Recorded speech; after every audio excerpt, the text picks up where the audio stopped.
Right, good morning everyone for all of you tuned in to Cricket Facebook live second T20 between Uganda and Namibia, brought to you by Castle Lite. Beautiful day to play cricket, as we can see around over here, absolutely blue skies, not that much. There is a bit of cloud expected later on this afternoon by 3 o'clock. That should be a wonderful day to have. As for pitch, this morning by 7 o'clock, the pitch is dry. It does have a few cracks in between towards the rear both end, so it seems like it will be more of an advantage towards the spin bowlers. Otherwise, it seems like a spinner, lots of runs to be played.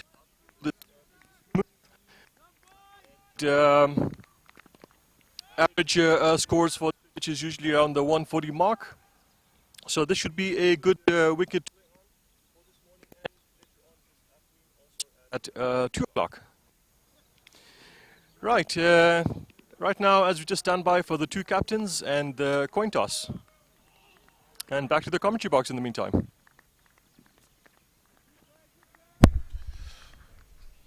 Good morning, good morning. Would like again to welcome you to the Castle Lite series. We've got the Battle of the Birds. The Cranes up against the Eagles. Casey, give me a bit of background information about these two teams. I heard they played earlier on this week. Yes, they did actually, Yasha. So it has been very interesting so far. But welcome to the viewers that are joining us on TV2. Remember, we are streaming live on Facebook from Cricket Namibia's homepage, proudly brought to you by TV2. This is the Castle Lite series, and this is the second game of the series where the Ugandan Cranes are obviously taking on Namibia's Eagles. It's going to be super interesting. One game is down the hatch so far, Nyasha, and well, the Eagles got the better of that one. Definitely, you can say that again. It's going to be a incredible day. There was two debutants for Namibia, and we actually hear that there's a few players from the Ugandan team who also had their debuts on the first game. Absolutely. We got Ronak Patel, who came in for his first game for the Cranes, as well as Cosmos Kiawuta. But Cosmos didn't have a very good going of it. I mean, in his first over, I think he had a couple of no balls. There were a couple of wides in there, and he went for quite a bit. And I think the captain, Arnold, he changed him very quickly to bring in another bowler to help the young lad settle down. Yeah, definitely. I mean, as your first tour to Namibia, there's a few hiccups that can come along the way, but I can promise you that boy's got talent. I mean, the paces he was bowling at, that was some brilliant bowling. The balls he bowled were top-notch, and I'm sure today he will bring his play to the party. Absolutely. Only 19 years old, so it is quite to be expected. This is the big occasion, the big stage, and playing with these international players. So nerves might have been a little bit shot there, but I'm sure that he's looking to bounce back in this game. Looking at the pitch, we heard from Tanuj right now that it's a bit dry, and looks like the pitch is very consistent. We'd like again to thank our groundsmen who are doing a quality job. Looking at the outfield, personally, I've never seen Wanderers looking this good. Oh, it's looking plush in the outfield out there. The pitch looks in pristine condition. Bit of a dead track, so nothing should happen too much. You know, it's really a batting paradise. So we should expect to see lots of runs. Yeah, maybe. You know, thinking about it, dry pitches usually have good spinners doing well in them. I mean, you can see last game, we had the spinners really taking charge and taking control of the game and, you know, doing brilliantly for both sides. So I'm expecting turn on it. And sure, yeah, as you have said, it is a batting paradise. I mean, if you can use your feet, if you can manipulate the field, I'm sure you get a couple of fours and a couple of sixes there. I think the question, though, is, Nyasha, is like, when will it start to turn? I expect it to hold up for quite a little bit into the day, and then perhaps later on, because we're going to have two matches today, so then perhaps a little later on it'll start to come through with a bit of cracks and that sort of thing. But I'm expecting this pitch to hold up, and I'm really hoping that the batsman can actually give us a show today. Definitely, I'm sure they're going to give us a show. It's all about the team that's going to bat first today. I mean, it's going to set the tone of the day. And I'm sure if we have Uganda coming up again, they might bring fireworks. They have big names. It is their first tour to Namibia, and it seems they now know what to expect from the Eagles side. So would like again to thank our sponsors, Dufferbet, Castle Light, Cricket Namibia, making this possible. And I'm sure going to enjoy the game. KC, let's go through the teams. Ugandan Cranes. All right, the Ugandan Cranes are captained by Arnold Atweni. All right, he's played 8 matches so far, scored 136 runs as an average of 18.5. His strike rate is 108.3, and his highest score is 44. Look at those stats. I mean, he is not bad at all. That's why he's the skipper, isn't? Then we've got Rizat Alisha. He batted brilliantly the last game. Looks like we've got his highest score at 53. A strike rate, an outstanding strike rate of 133.6. 5 matches been played. He has scored just 163. That's who we expect to be our opening pair. That is Arnold and Rizat Ali Shah. Coming in at number 3 will be Raja Mukasa. He has played 7 matches so far, scored 89 runs at an average of 12.7, and his strike rate is 72.95. I'm sure he'll be looking to improve that strike rate a little bit. And his highest score is 31. Okay, I would like to take you back to the coin toss. We'll finish this off later. We'll take you back to Tanush. He's got a lot to say, and he's got a few interviews to do with the captain. Stay tuned.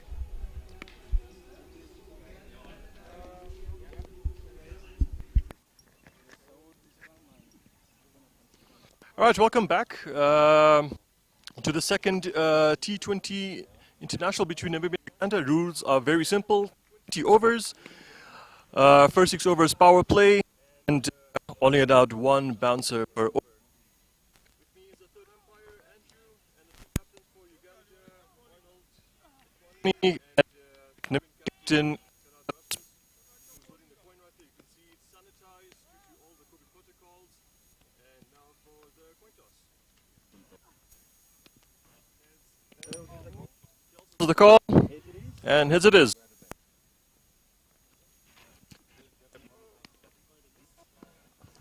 All right, have a quick word with you. You won the coin toss, and what have you like to do today? Yeah, we're going to have a bat this morning. We think wicket's been used, and yeah, we had a chase yesterday. I think it's nice to do the other discipline now and really test the guys, test the depth of our squad, and give the batting unit a first go to this morning. All right, and then considering your awesome game on Saturday, what type of score are you setting up today?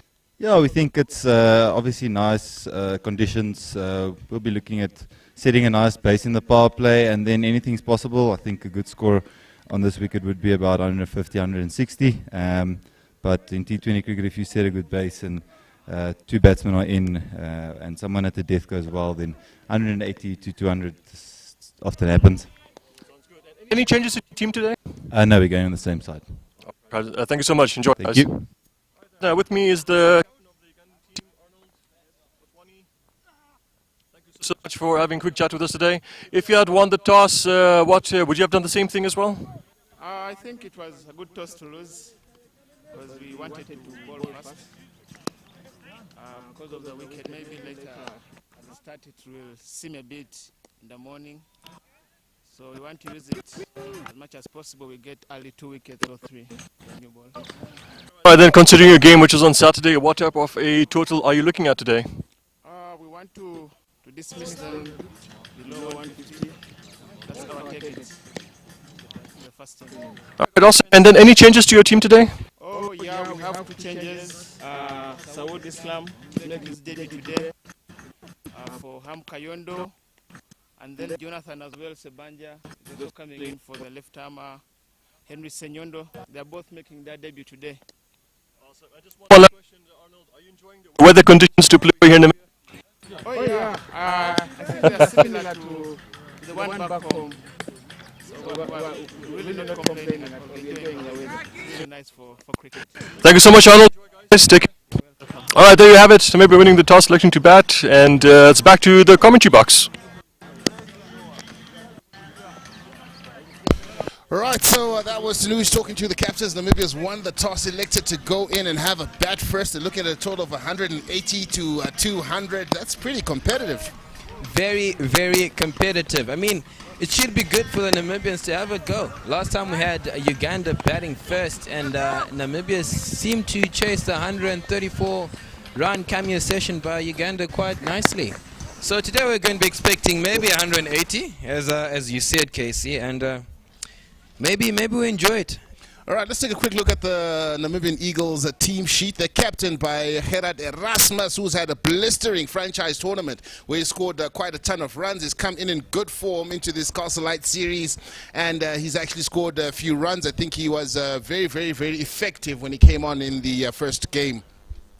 I mean, scoring about 62 runs is quality for a captain, and he did lead the team quite well, and he also got man of the match. It's incredible to see that he's still part of the team, and he's still here to showcase his talent. At number 2, we've got Craig Williams. He has played 93 games, 190, oh my goodness, 1,999 runs. Jeez, I was playing in the hundreds, but it looks like it's a big fish. No, man, this is a big fish in what could be quite an interesting pond today, because we could see him go past that 2,000 run mark. Yeah, definitely. Averaging just 26.3 in T20 internationals. 130 is his strike rate. He's got the highest score of 125. He's got a couple of hundreds. A lot of 50s, a lot of tons. I mean, this is the man for the job, if you ask me. Absolutely, Craig Williams is that person, because he brings a lot of stability and experience to the team. I mean, at 37 years old, being born up north in Oshakati, coming down to Fintok to play some cricket, and you know, he's played for as a top order batsman for quite some while. He's a right-handed batsman, and there's those figures you gave there, Nyasha. He's pretty good, and he's also a bit of an all-rounder. Does do some bowling as well. Very effective at the death, so a very big asset for the Namibian team. Definitely can say that again. And just looking deep into his stats, he only needs 1 run to join the 2,000 club. Moving on to the wicket keeper of the Namibian side, we're going to be expecting maybe to open the batting or come very early on. JP Kotza, he has scored 567 runs in the past 46 games he has played, averaging just 17.18, strike rate of 120. His high score being 101. That score, I actually watched the game. They played at United. They were playing versus Botswana. Namibia bats first. 240 runs on the board. Imagine. Then we had this rock star, JP Kotza, scoring 101. Now, speaking of United, I know that the over 50s game was happening at United. That was yesterday, and I was listening to the commentary, and you were talking about, was it Craig Edwards, or one of the Zimbabwean players who was actually a coach in high school? Yeah. Well, it was actually Mr. de Grandum. His son is playing for New Zealand right now, Colin de Grandum. You know, he always used to give us these tips about batting, but they usually came with a beating if you didn't listen. With the bat? Definitely with the... In fact, you know the floppy stump, the flappy stump Yes, that we I remember usually those. use? Yeah, he used to smack us with that if we didn't listen. You know, he really brought good cricket to the country, talking about ones and twos at a young age whilst learning how to bat. It's something that we can really peel off into this game. And I'm sure if the international players manage to get singles in early on, seeing the new ball off, they are going to definitely score big. Then we go to JJ Smith. One of our top-class cricketers here in Namibia. He has scored 412 runs. He has played 47 games, averaging 17, almost close to JP Kotza there. Strike rate is 145. Quality batsman. Absolutely, Nyasha. But I wanted to also chat a little bit about the bowlers that we have on display today, such as Jan Freiling, all right?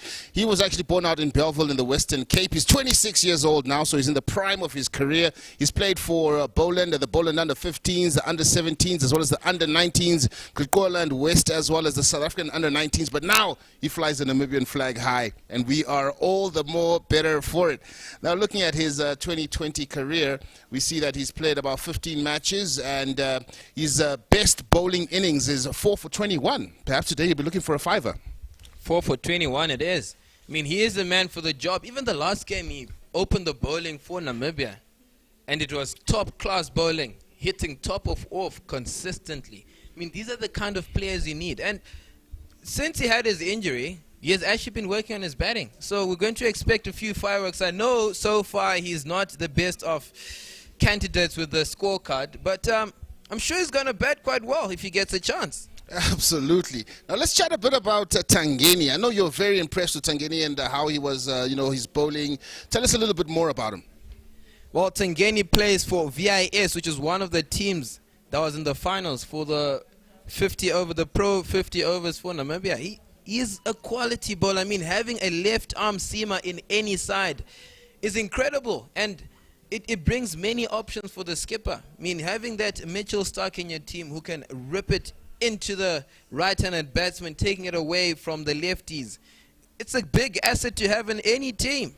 Absolutely. Now, Tangeni Lungameni has played so far 7 international T20 matches. He's taken 4 wickets. His economy is a shade over 5.94, and his best is 2 for 16. So he's another one who'll be looking to take a clutch of wickets today.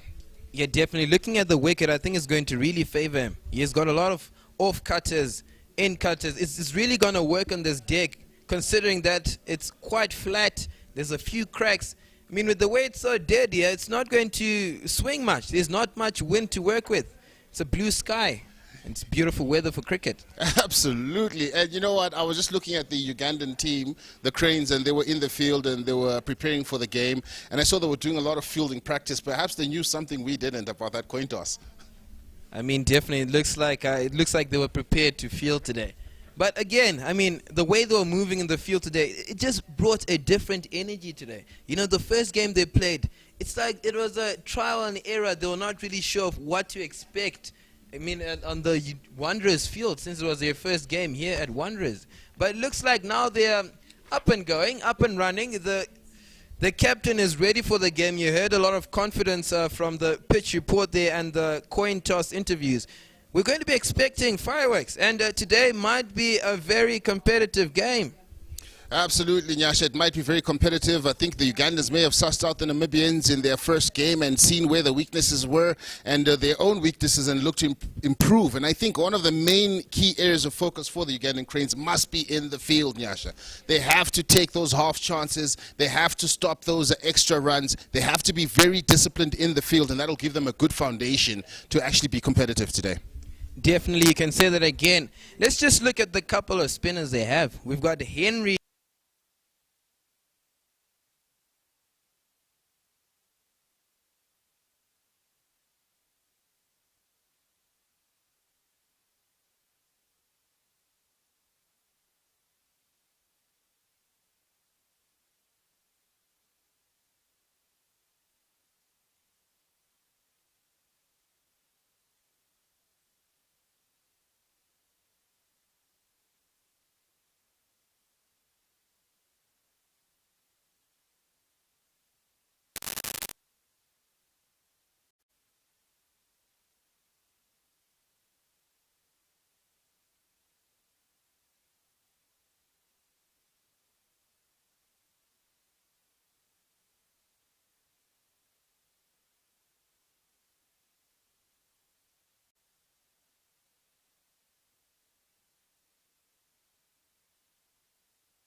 There we have the Uganda Cranes entering the podium, should I say. They have a bit of a huddle, a bit of team spirit, and I'm sure it's going to have them playing great cricket today.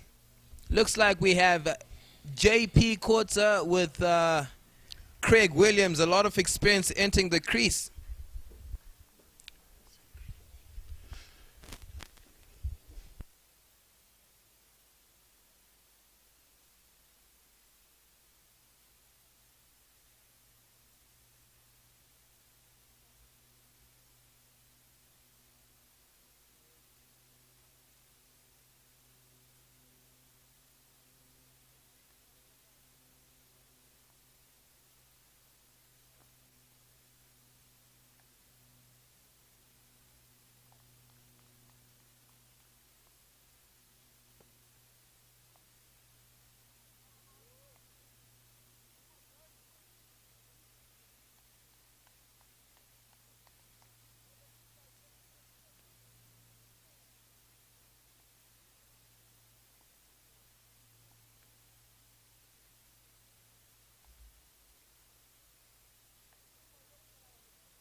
We're about to get underway. It looks like we've got Cosmos opening the bowling again. The skipper has given him another chance to showcase his talent. JP Quarter opening.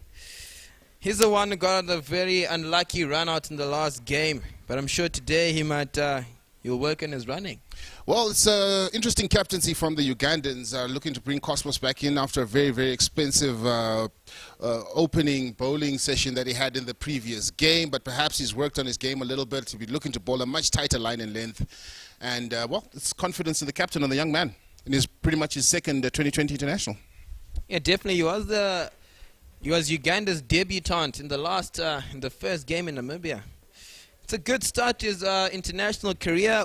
He looks like he's got a lot of potential, and he's got a lot to prove to his viewers. And we really do love watching him. Cosmos, we really love having you here in Namibia. Absolutely, and to everyone that is watching us, we are on TV2, one of the proud sponsors of this Castle Lite series. If you're out in India, you're watching us courtesy of Dafabet, and do please like and subscribe so you can catch more cricket as it envelops here in Namibia. We're at the Wanderers in Pioneers Park, and the Ugandan Cranes lost the toss. Namibia won the toss, and they elected to bat first, set up a score. So the Cranes will have to attack, and their opening spell is going to be coming from the academia end. Here comes Cosmos. Quality start from a quality bowler. Look at the pace he has, and he's quite tall. Absolutely, Nyasha. Very good pace. And what we're seeing is that he's bowling to the left-hander first, so it's a much tighter line, which is very good. I think he struggled with the left-hand, right-hand combination in the first game, and that maybe led him astray. It looks like Namibia is going with the same plan of having a left-hand, right-hand combination. Got Craig Williams sitting on the other end. He needs one run to join the 2000 club in T20 internationals. There goes the second ball. Oh, he hits the goes deck. aerial. Will it be caught? Yes, it is. Dismissed. Oh, no. He dropped it. No. Oh, my goodness.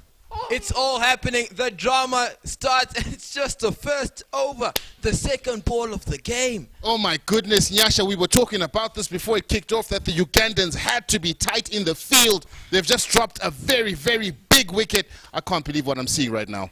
They've just put JP Quarter down of the first catch that bites the dust today. Cosmos is bowling brilliantly. I mean, I was talking about his pace, the bounce he gets, the height he comes at. It is difficult to be facing such bowlers in T20 International. Absolutely, Nyasha, but you do need the support of your fielders to take those catches. Beautiful line outside off stump. Cosmos seems to have his tail up. He definitely has his tail up. I mean, bowling at these speeds he's bowling at is really good for the Ugandan team. I mean, they just have to make sure they grab those chances. I mean, catches win matches. Absolutely, Nyasha, absolutely. That adage is never wrong. Catches do win matches, and I'm telling you, it's going to boil down to Uganda's fielding. They absolutely need to be on point in the field if they hope to restrict the Eagles today. Cosmos to Craig. Very good line again. Very good line. Run about the off-stump area.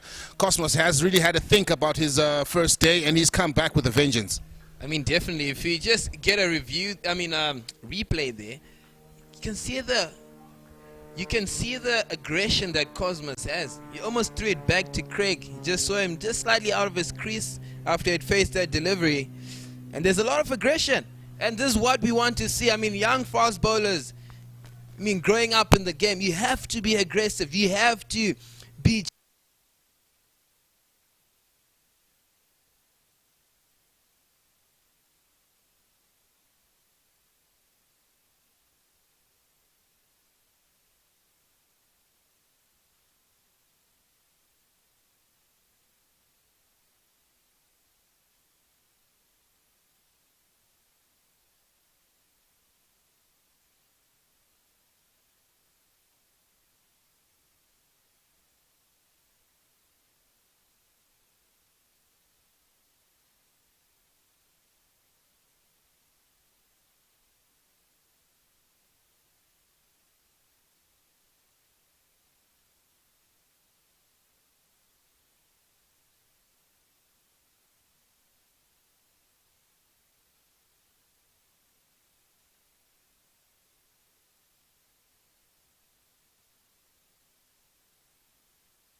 Got Jonathan Sabenya. They're really bowling the right lines today. They really have their tails up. They know that if they can get this top order of Namibia, they might have a very, very big chance in winning this game. Impressive so far from the Ugandan Cranes.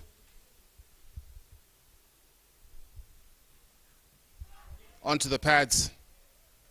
A bit skitty there. A bit skitty there from Jonathan. The ball goes to the man of the moment, Cosmos. He bowled brilliantly in that first over, and I'm sure in his second over is going to be coming really hot. Jonathan, a bit skitty though, and looks like he's working with the fuller length.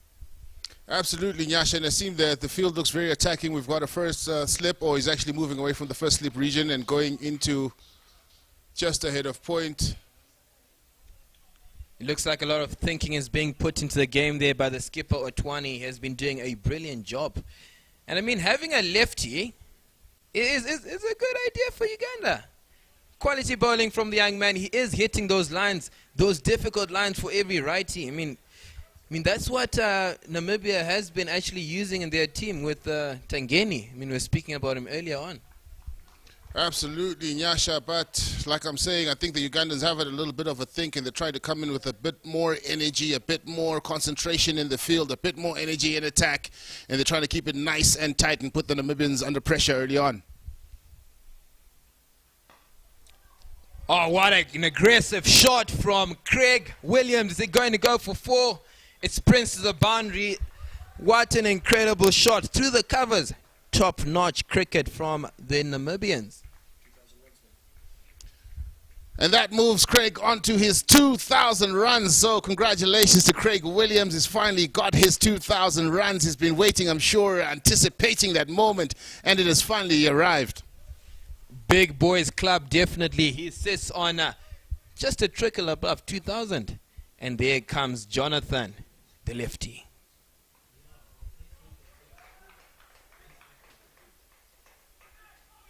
Well fielded there by third man. Throws it into the keeper, restricting Namibia to 1 run.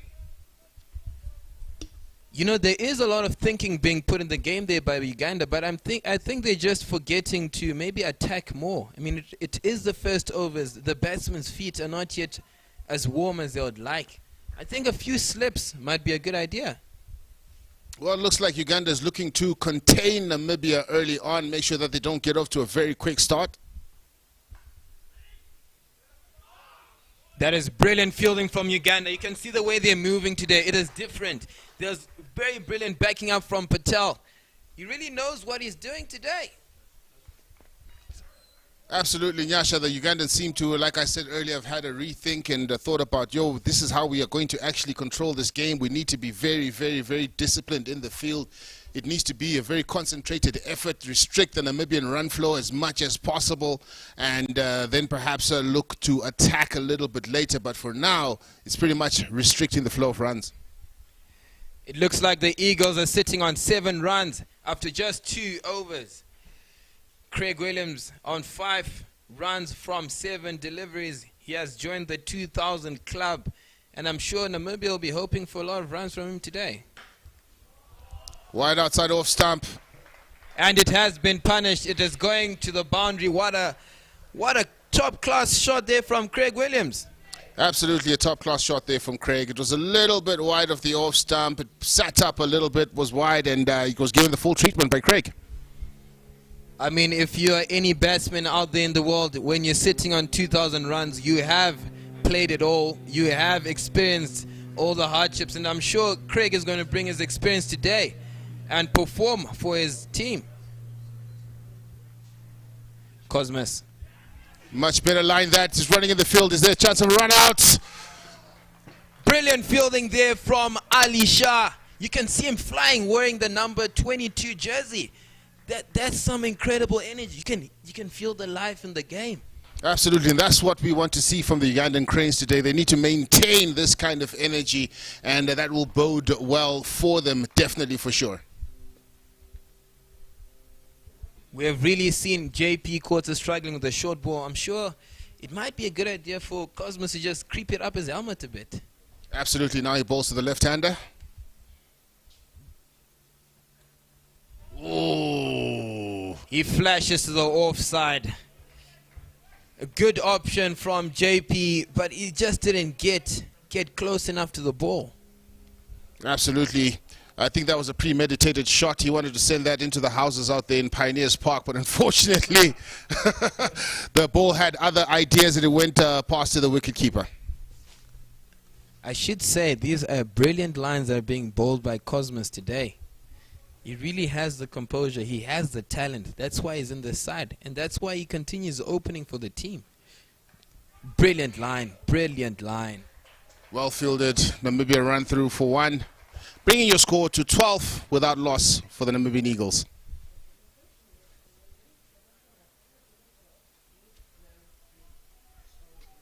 I mean, these teams really have their tails up. I mean, you see Namibia is not backing down. They keep looking for 1s and 2s. They know that if they get enough singles in early on in the crease, they're going to score big today. Absolutely. I'm very interested to see if Cosmos can keep his discipline. Now he's bowling to the right-hander after just having had a delivery to the left-hander. Is that a catch? Oh, take it! It's gone. It is gone. It is the safest houses in Uganda, one of the top-class fielders in the cover region. Absolutely. Cosmos takes his first wicket in the series, which is really, really good. He must be pretty chuffed with himself. I mean, it was coming. He was asking questions of the batsman. We saw them flashing, trying to drive him and take him on. And finally, he got his man, Yasha. I mean, yeah, we're talking about the ball holding into the pitch. It is not the quickest of decks that you get in Namibia. And definitely that just, it seemed to slow down and just became too big for Craig Williams there. It looks like it's one of the players that was brought in for this game today for Uganda. They had a few changes coming into this T20.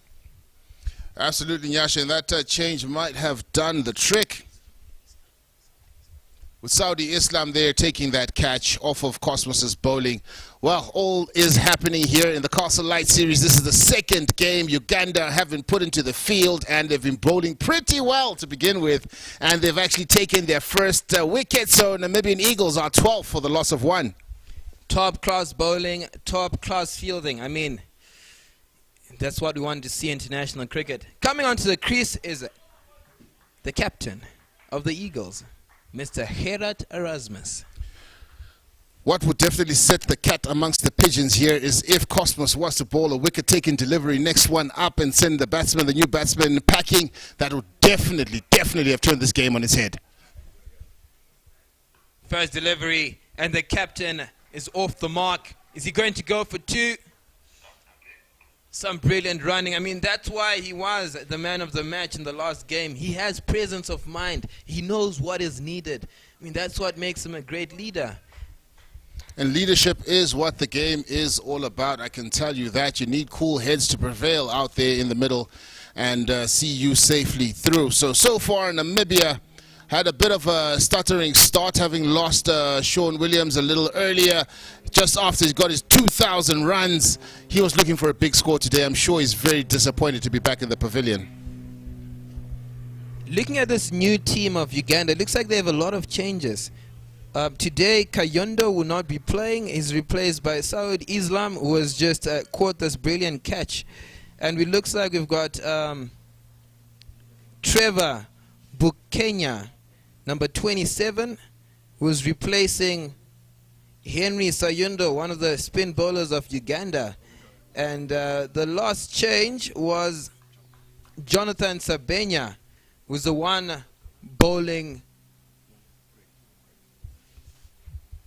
now.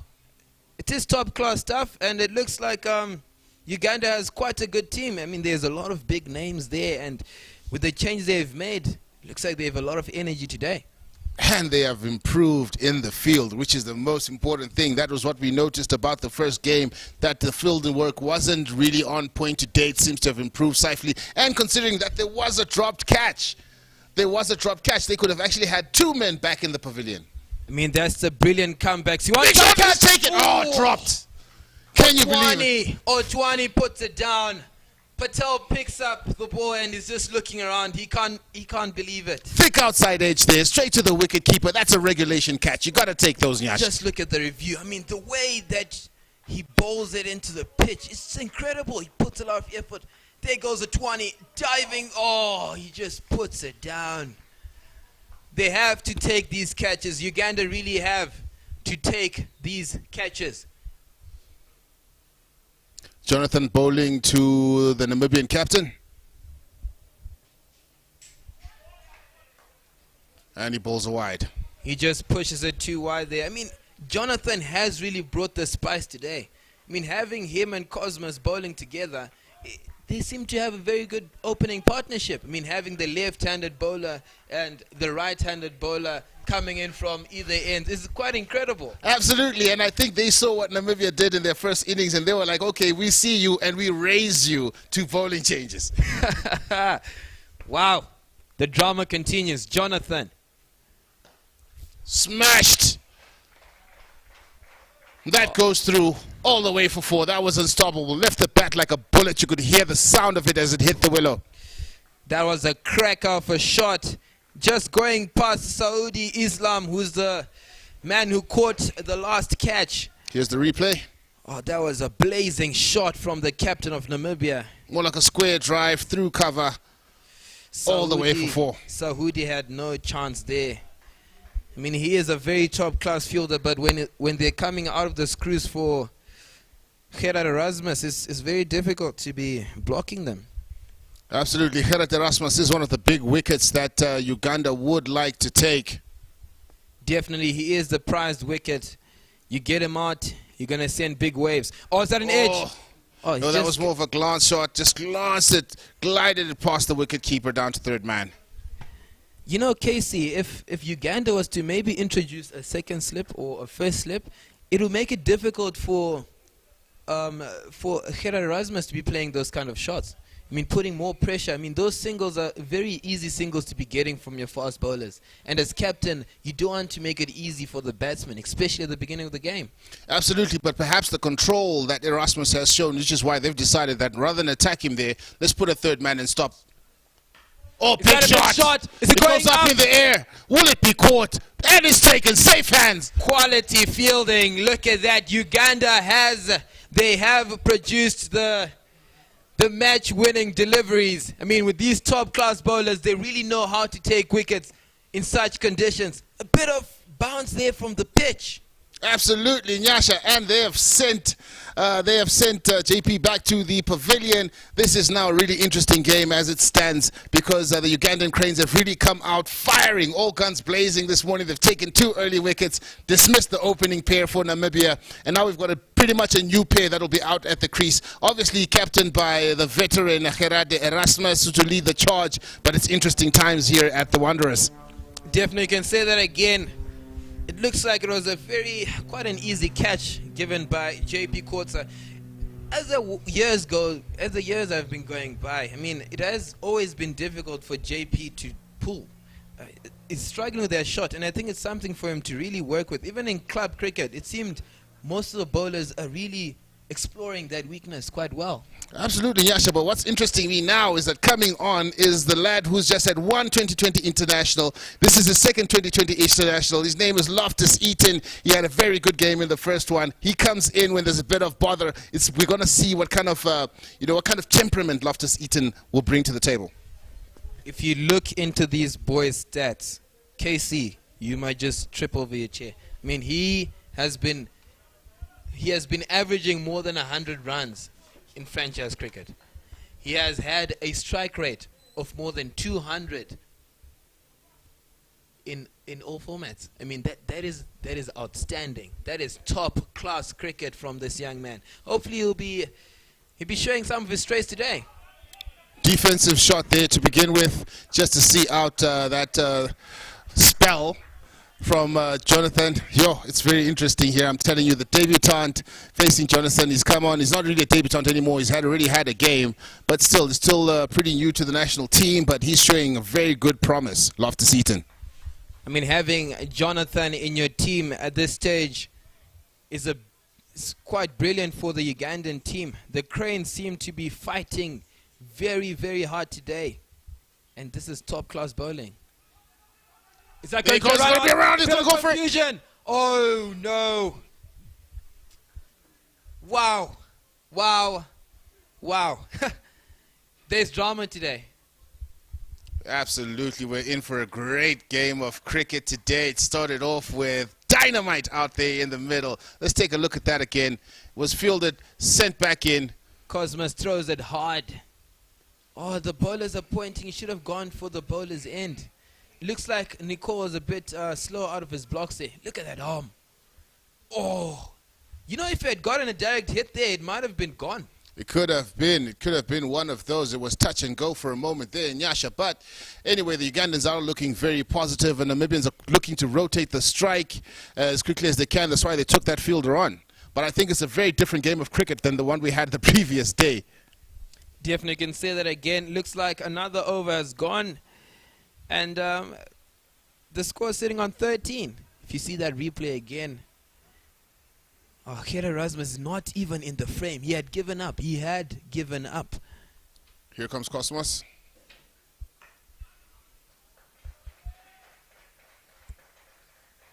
Beautiful batting from Nicole Lofty Eaton. He has just had 2 games. This is actually his second game for Namibia, and it looks like he has played more than 50 games. He's got such composure. And I'm sure he's the best of options to be having at this time of the game for Namibia.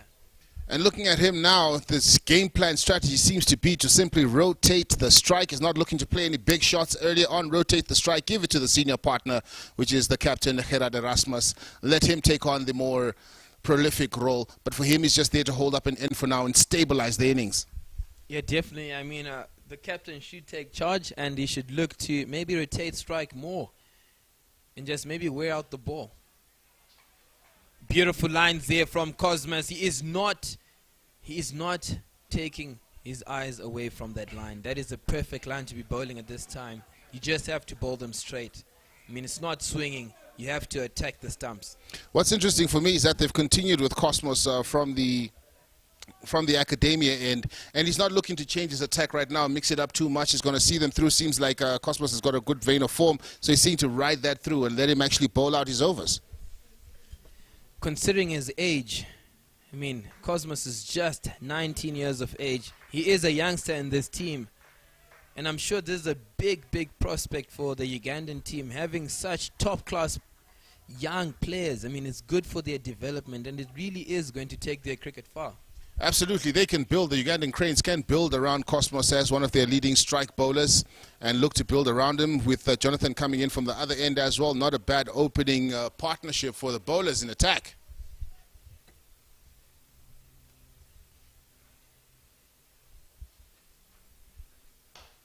Brilliant shot there from Gerard Erasmus. Exaggerated bat lift there and follow through. See the maker of the bat. Through covers. That's 4 runs. Captain America.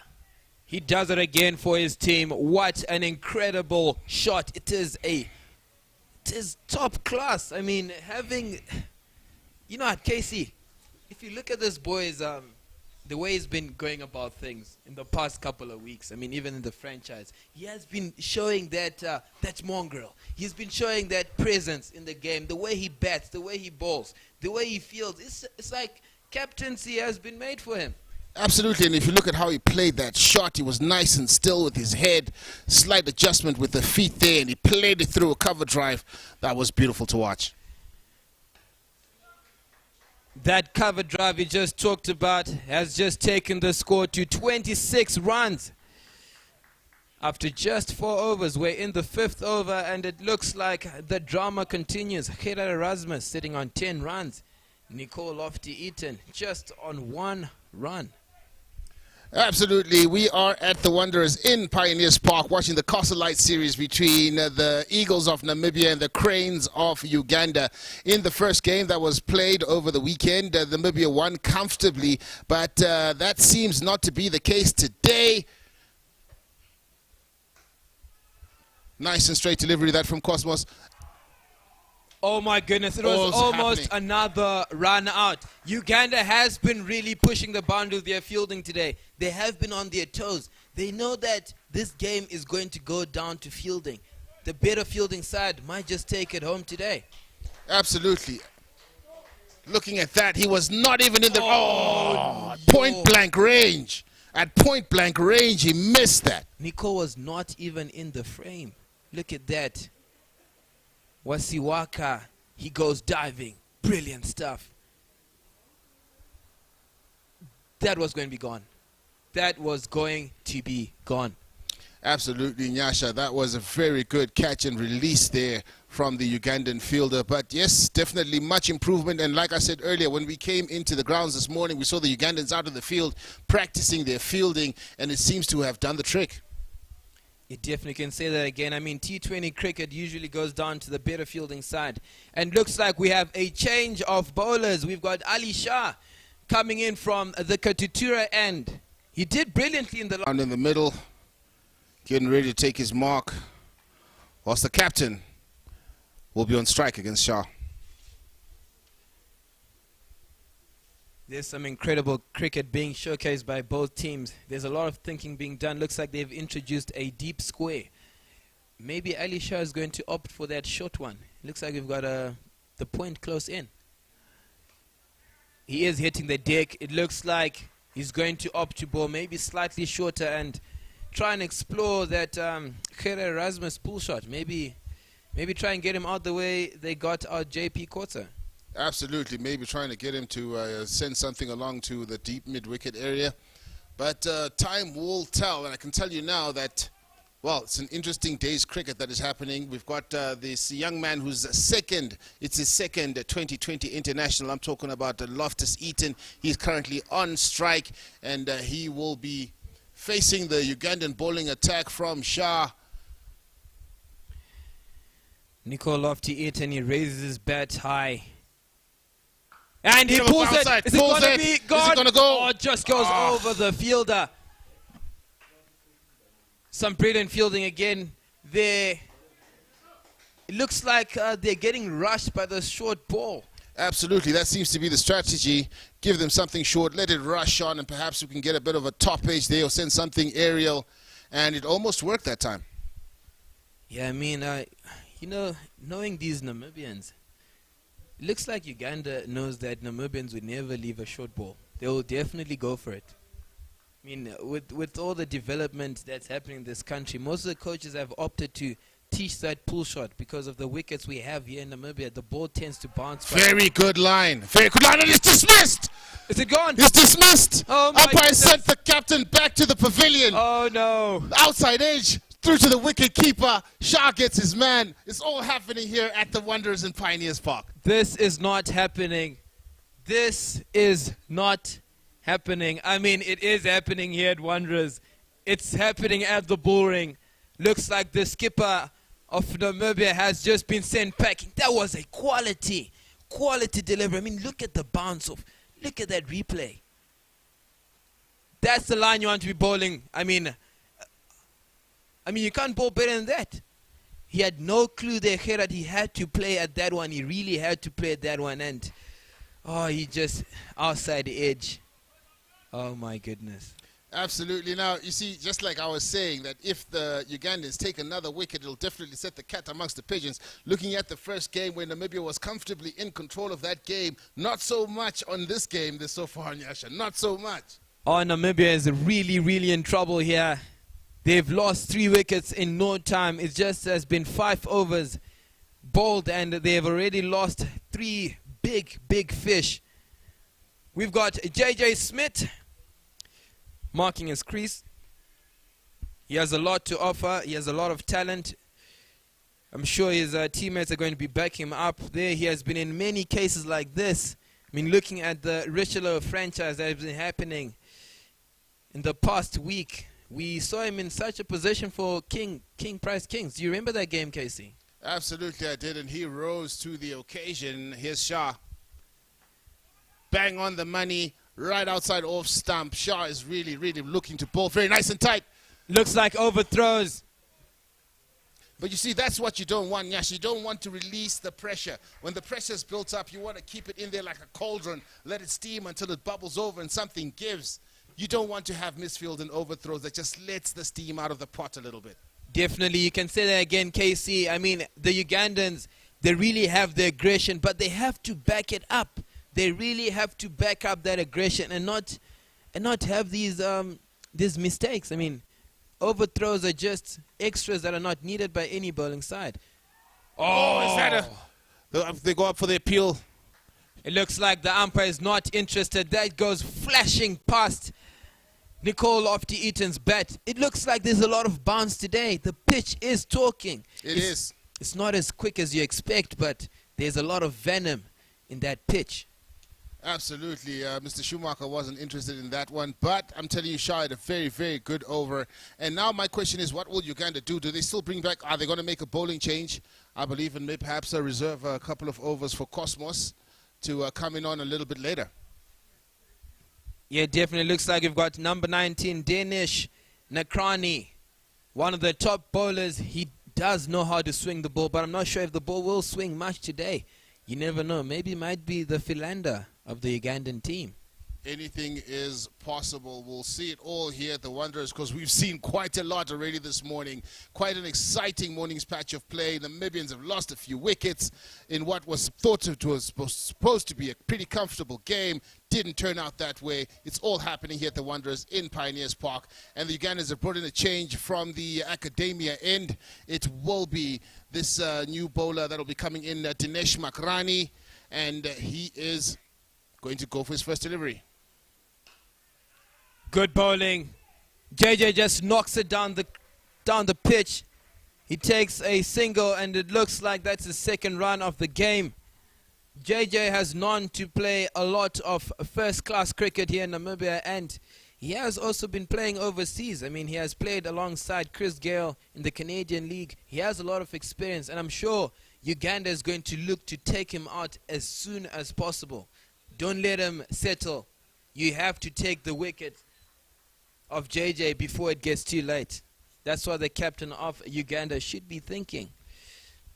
There goes the second delivery of Dinesh Nakrani. Is bowling to a lefty, Nicole Lofty-Eaton.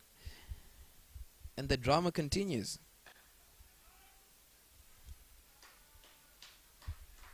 Interesting, that one, slightly fuller, almost there by the block hole.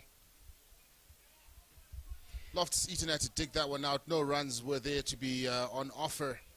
Very interesting what's happening out there in the middle at the moment. looking at the length that Danish is bowling, I think Nicole might opt to maybe go straight. That's a good, brilliant punch. Nicole gets another single. I'm sure JJ, it might be a very good option, opting to go straight, because it looks like the straight field is up. Mid-off, mid-on is up, and he's not bowling at very top speeds, and the length is quite full. Absolutely. So a straight drive will take it straight past the bowler and straight to actually commentators curse. They've switched it up. They are sending someone into the boundary rope now. Looks like they've just patched up that mistake. There goes Danish Nakrani. Past the fielder. Are they going to go for two? It's not going to happen. If you have Frank Akanswa on the boundary, he is doing brilliantly for his team. You can see him there at the sweeper region, controlling things, and he seems to be keeping the taps closed for Namibia. For the viewers out there that are perhaps not familiar with the game of cricket, what does it take, Nyasha, to be in the field? And which fielding position do you think requires the most athleticism? You know, usually you have your pace bowlers on the boundary because of the big arm. You want them to be able to throw the ball back at great speeds. Then you've got your very agile fielders in the infield. I mean, you have seen the way Saudi has been fielding in the circle. He's got a lot of energy and he can encourage the bowler. That's what you want to see. Your big bowler, your big pace bowlers, leave them at the boundary, let them rest, and let them just throw when the ball comes to them. But you need a lot of agility and the ability to be able to think fast and move fast in the circle. John T. Rhodes comes to mind. I mean, you can say again, that boy was good. Nice tidy fielding there in the cover region, straight back over the wickets. You can see the agility that Patel is bringing into the infield. That's what I was talking about. You have to have the presence of mind to be able to clean up and make sure that the batsmen don't steal any singles in the inner circle.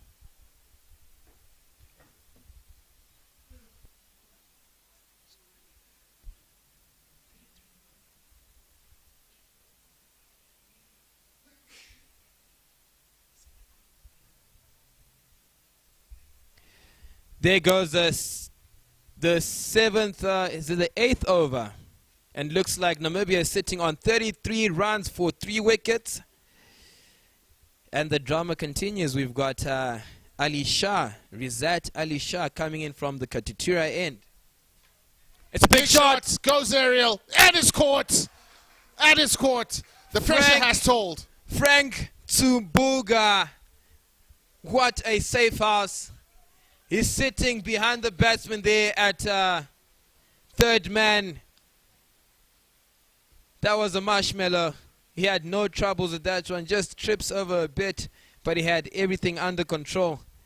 Namibia is losing wickets at a very fast rate. It's not what they want at this stage.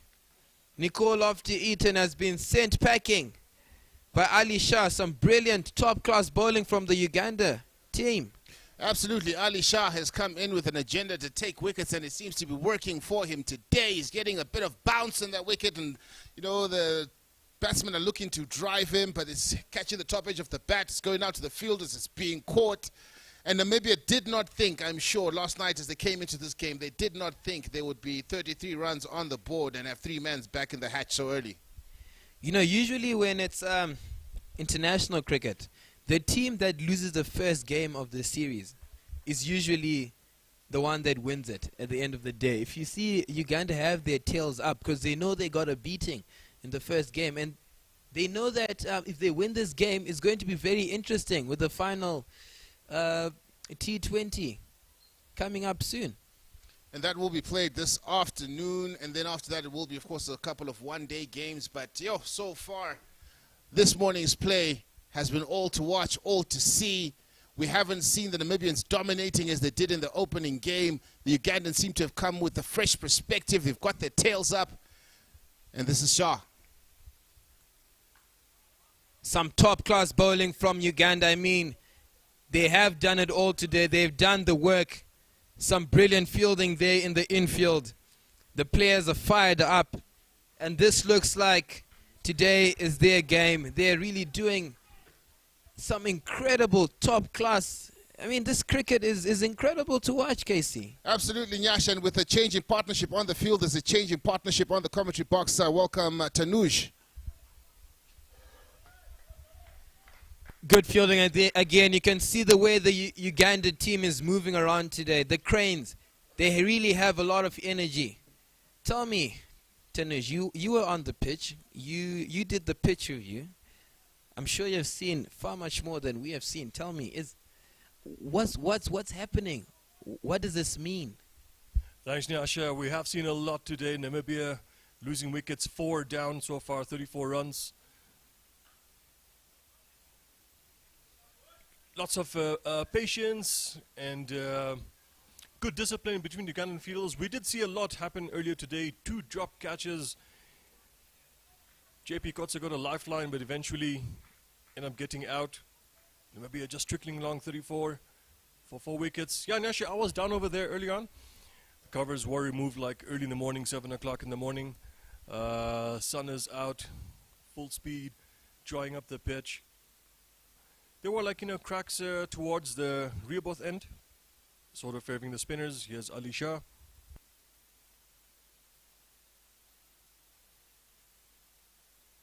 Good drive down the ground just for a single.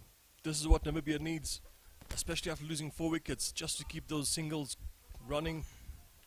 Definitely can say that again. We're going to have changing commentary. We're going to have my big boy here, Chops with Tanuj. Casey and Nash, they need to rest a bit. Cheers. Enjoy Candy Crush. Welcome, Chops. Big drama. Since the get-go, since the first ball, we saw JP Kotze surviving that second ball from the opening bowler. Here's Shah. That's right, Tanuj, and I said it before, this is going to be a different Ugandan side, and you can see already they've come out guns blazing. They've started off with something in their minds saying that, the first game we had to settle in, but today we need to show them what the Ugandan Cranes are all about, and that's what they're doing. They got a big bowl of Ugandan breakfast today, especially seeing what happened to them on Saturday. They come back with very good discipline, just toying with the batsmen, teasing them with those very short deliveries, tempting them to play these big shots. Overall, 3 brilliant catches taken so far.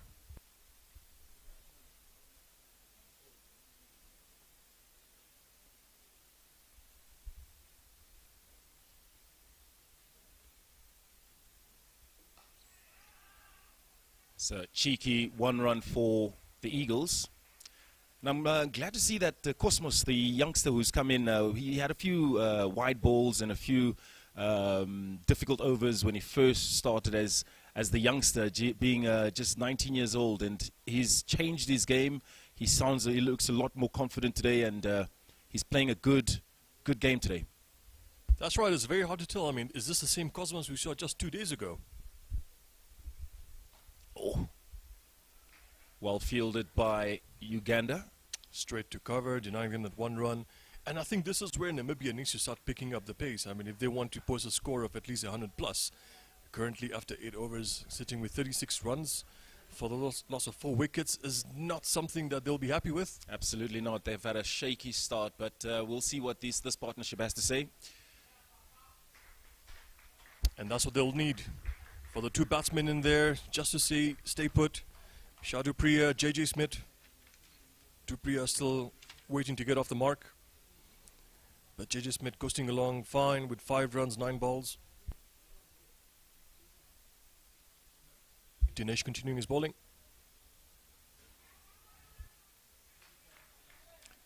The Cranes are all over the Eagles. A whole different Ugandan side today. They're playing a very tight match. And you can just see the excitement and the energy levels are just peaking. This is actually very brilliant cricket by Uganda, taking the lessons from Saturday's game, applying them on the field today, keeping their bowling, fielding, everything in discipline. Just a 1 run taken off there. And I said it yesterday when we were watching the Zimbabwean over 50s against the Namibia over 50s that I really believe that Uganda is going to take it today, and that's going to be my team. So to our Ugandan friends that are streaming in, hello to you. I am Team Uganda today, so I hope you have a successful afternoon when you're batting, and I can really see the difference, and go Team Uganda.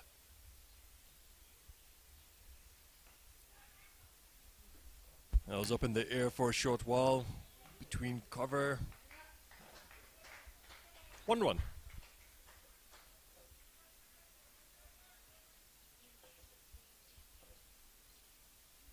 It's a fresh new partnership with the Eagles, and they have just started. Got a few runs on the board.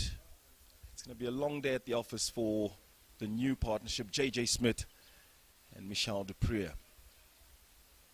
It's unfortunate that the captain, the leading, motivational, inspirational captain of the Namibian Eagles, quickly taken out by the Cranes, and I'm sure they'll be very happy about that, knowing that this is one that's an individual with a lot of experience, a big hitter, and somebody who can really do damage to the scoreboard. Uganda's definitely enjoying this. Here's a new bowler. Oh, just almost clipping that onto the keeper. The Ugandan bowlers toying with the Namibian batsman. JJ Smith looking very static there. He didn't move his legs at all. Looking, you know, not as dynamic as I would like to see him. The Cranes. Has he taken it? No, he hasn't. Just missing the slip over there, going for 4. Jonathan won't be happy with that. But welcome boundary for Namibia. Adding 4 more to the tally. The Namibian partnership slowly building their confidence.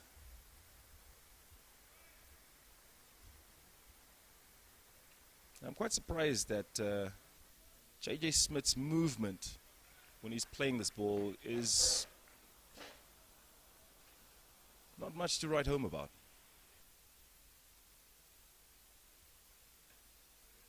Well, at this stage where Namibia are runs, whichever way they come. Good single taken between them. And this is what Namibia will be looking at, rotating the strike,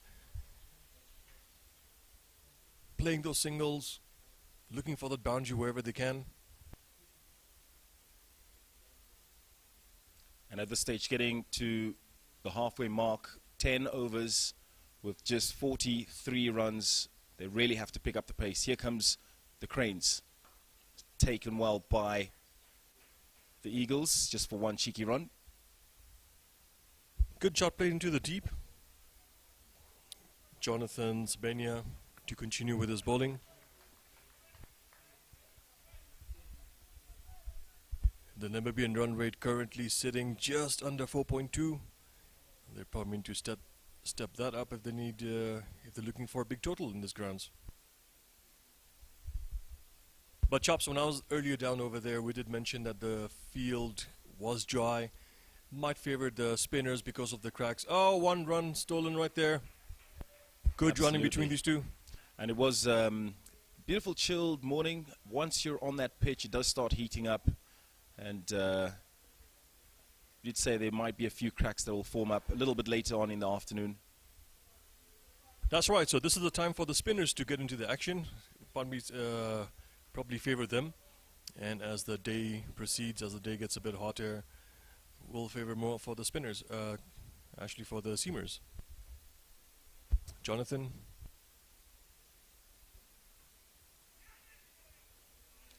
Good decision there by Namibia. Deciding not to take the risk, playing it safely. Uganda definitely very happy with the dot ball, restricting Namibia from getting those runs.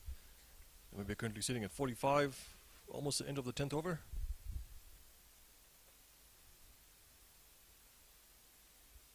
It's Jonathan to Dupree.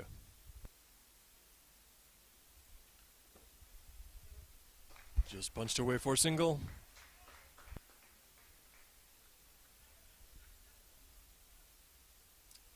Another 10th over, Namibia now 46-47 for the loss of 4 wickets.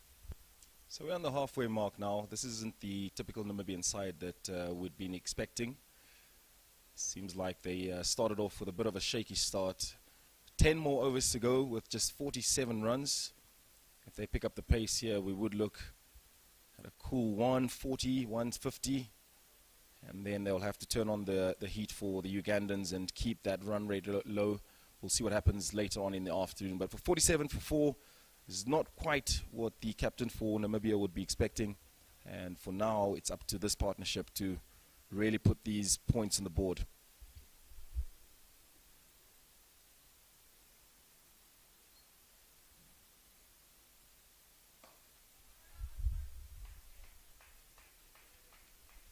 Punch down to long off for 1 single. Uganda now bringing in a spinner, Frank Zubuga, to bowl this 10th over. Namibia now 48 for 4. Run rate just around the 4.7 mark. Namibia and really needs to step on the gas if they need to get a big score on the board. And that's up in the air. Fielder running towards it. And just watch it sailing right over the ropes. First 6 for Namibia in this innings. A welcomed 6. Namibia will be very happy about that. Seems like J.J. Smith decided enough is enough. Stepping on the gas, taking those wild shots. And he goes again. It's up in the air and over the boundary. Back-to-back 6s for Namibia. That's what we want to see. They've started off with the pace bowlers and bringing in the spin bowlers. The Namibians know when to strike and which opportunities to take, and this looks like the ideal one. 2 6s back-to-back. Spin bowler's confidence is really shaken and rattled. Let's see what he has to do on ball 3. There's good cricket by Namibia. Run rate moved from 4.7 all the way up to now 5.8. J.J. Smith looking in good form. Sitting on 24 runs off. Brilliant running between the two. J.J. Smith coming back for 2 runs.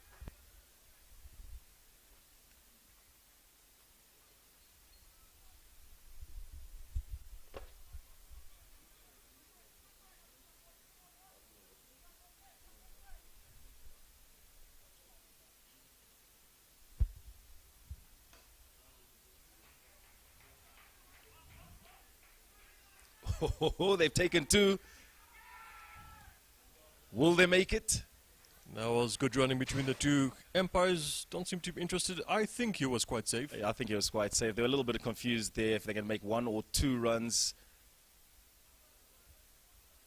And safely making it behind the crease.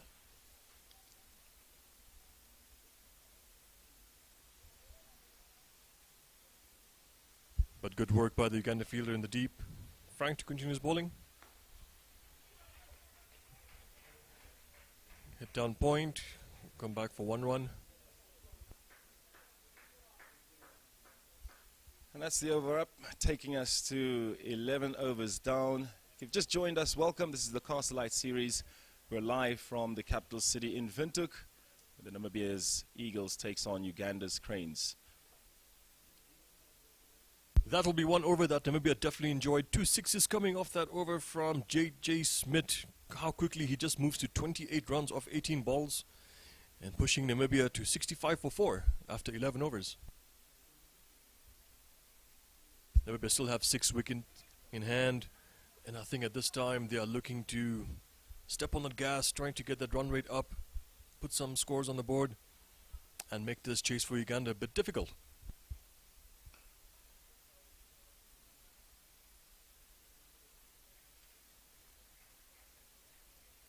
Taken well by Namibia for just 1 run. And our bowler wearing a number 19 jersey for Uganda. Again, Tell on the approach. Dinesh Nakrani to continue with his bowling.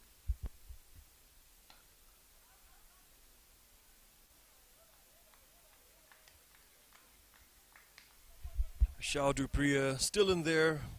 4 runs off 10 balls. Seems to be settled in. Also, he's probably also maybe deciding that should he also open up the taps like his partner there, JJ Smith.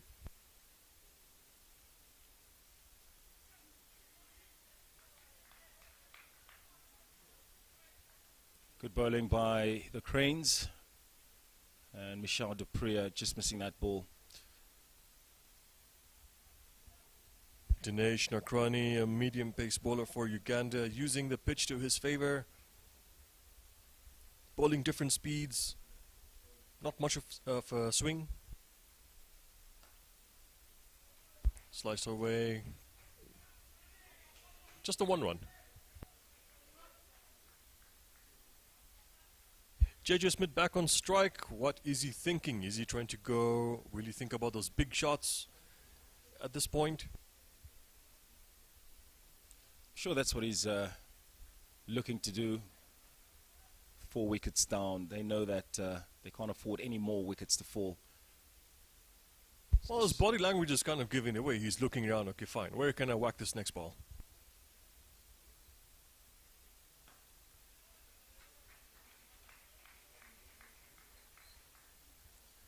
Good drive just to mid-off. Just a 1-run. Namibia creeping along.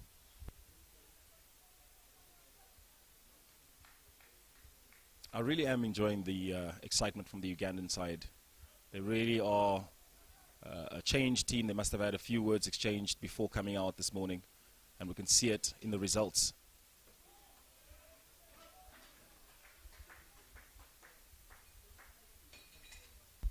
Good bowling by Uganda. End of the 12th over. Namibia sitting at 69 for 4. That's right, Chops. This is like a completely different Ugandan team that we saw on Saturday. Perhaps it was like, the first time coming to Namibia, getting used to the conditions, getting used to the pitch over here. And it seems to have like adjusted quite well. Absolutely, and it's got something to do maybe with the traveling, just getting themselves settled down, maybe it's some nerves. But after day one, they're back to their usual performance, and we could really see a big change. And Namibia needs to really be on their toes. And as soon as a gap is given to Uganda, I'm sure they're going to grab it with both hands and do damage to the Eagles. Jonathan Sabania to continue his bowling 12 over. Should come back for 1. That's right. Seems like the Ugandan Cranes did study the Namibian Eagles and are sort of like toying with these batsmen. Absolutely. And that's the game of cricket. As soon as you see the weaknesses, you can exploit them. And it's not about the day one. It's about completing the series. It seems like we have a few injuries. Namibia's batsman just getting down. I think he needs to field a small niggly injury. We've also got the Ugandans huddling around the youngster, Cosmos Kwewuta. Got the paramedics just attending to the players very quickly and seeing how serious it is. We might need to have a replacement and see if the Ugandan Cosmos can continue. It looks like a leg injury. It seems to have probably hit him on the shin at some point of the game. Pain's coming back. Nice to see all the Ugandan team over there making sure he's okay. Number 39 jersey for Uganda, Cosmos Kiwuta. Second game today he's playing against Namibia. First was on Saturday. We took 1 wicket for 34 runs. Lots of potential, this young man. And I hope he can stay on the field. His first game wasn't his best, I would say. And I'm sure that he wants to really make his mark and show that he deserves to be in the national team for Uganda this afternoon. And it'll be a shame if he has to walk off through an injury. One of the 2 teenagers in the Uganda national team, the other being Frank Kangsawa, who's 18 years of age, and Cosmos, right there, which you can see on the screen, 19 years of age. Lots of cricket to be played by these 2 young boys.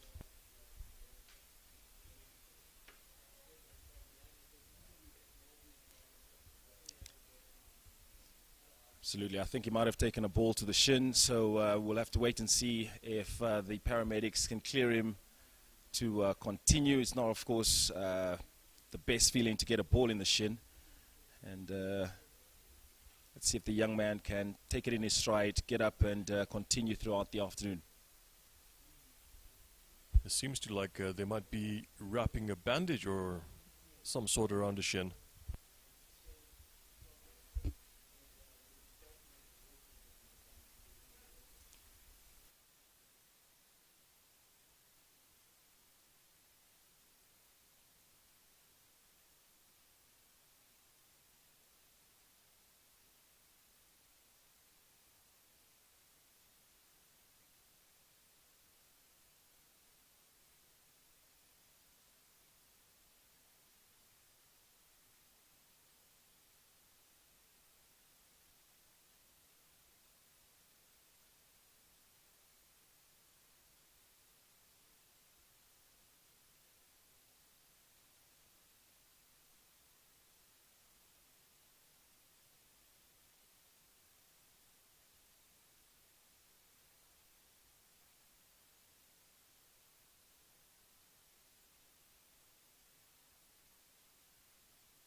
A lot of chatter from the Ukraine, the Ugandan cranes. I keep calling them the Ukraines. The Ugandan cranes, a lot of chatting, a lot of talking. And as I said, the excitement from the team is just brilliant to see how they're making their comeback and really wanting to do some damage to Namibia. Ukraine's is not a bad word. It's not a bad word at all. Yeah, They should call themselves AKA the Ukraines. it'll be stuck in my head now.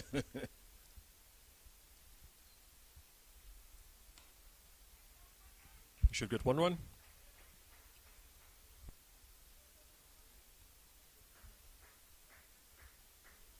I was saying earlier, JJ Smith striking it just below 145, but he'll need better support from Shah Duprier.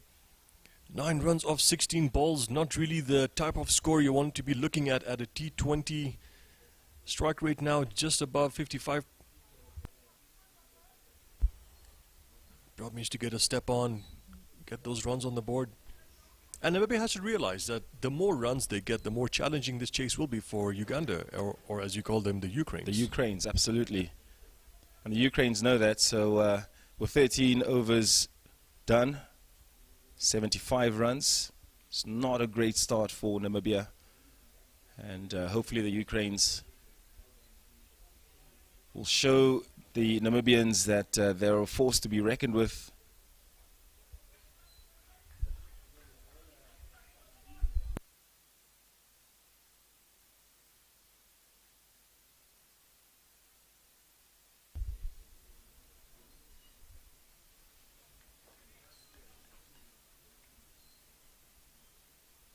Here's Kenneth Waiswa.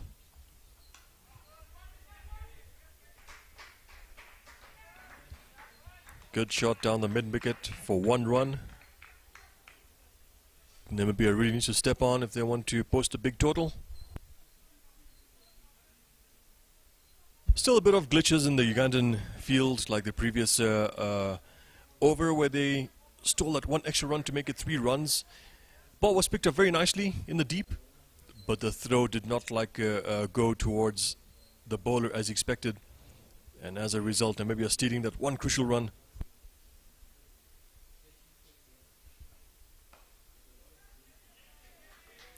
Good bowling by Waiswa. Kenneth Waiswa wearing number 8. du Preez just punching it to cover, no run taken right there.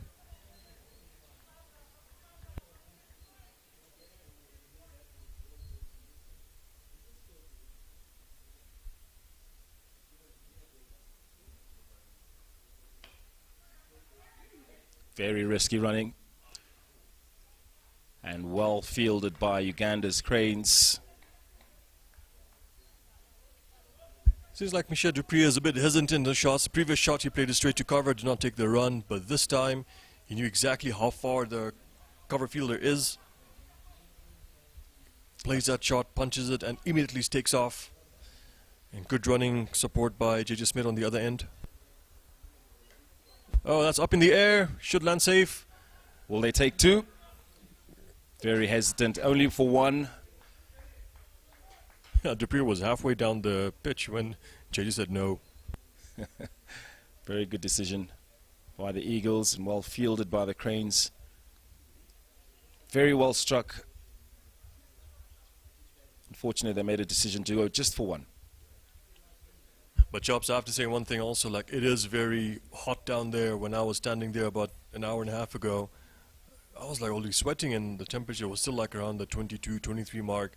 Right now it should be somewhere sitting around 25, 26. And I can just imagine what the heat does to you while you're trying to concentrate as well. That's right. Oh, that's up in the air. And 6 runs for Namibia again. Very well struck by Michel du Preez. 6 runs. He'll be happy about that. You're right, Tanaj, the heat is going to have an impact on these fielders, especially the batsmen. And when you said you were out there this morning and it looks, viewers can't see how hot it is. Us in the commentary booth, we can't feel how hot it is, but it really does have an impact on the players. Brilliant 6 by Michel du Preez. First boundary off for him for the innings. Oh, clipped. He'll come back for 1 run.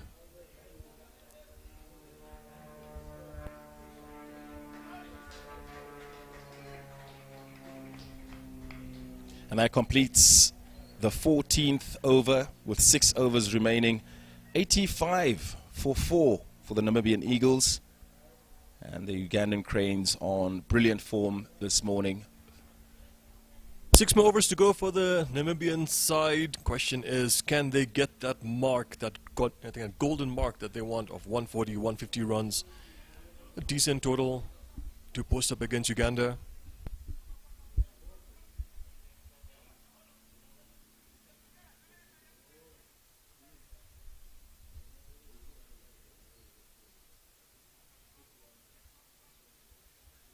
Dinesh to continue his bowling to Michel Dupree, who's sitting on 17 runs off 20 balls. One brilliant six hit by him just in the previous over. Striking rate now at 85. Good support from JJ Smith on the other end, 35 for 25 balls. And he goes again. Dupree should get 4 runs. He has decided to step on the gas now. And Dinesh Nakrani smacked for 4 runs straight to the boundaries on long off, and 4 runs for the Eagles.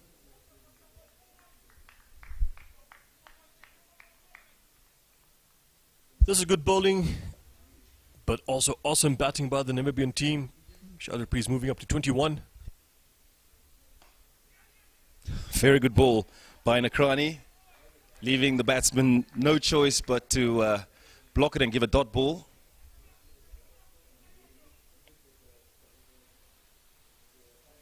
I think when Cosmos was a bit injured over there, 2 batsmen had a chat. All right, guys, time to step on it.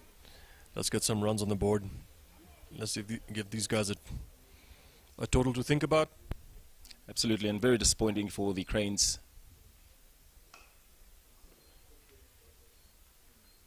Should just get the 1 run.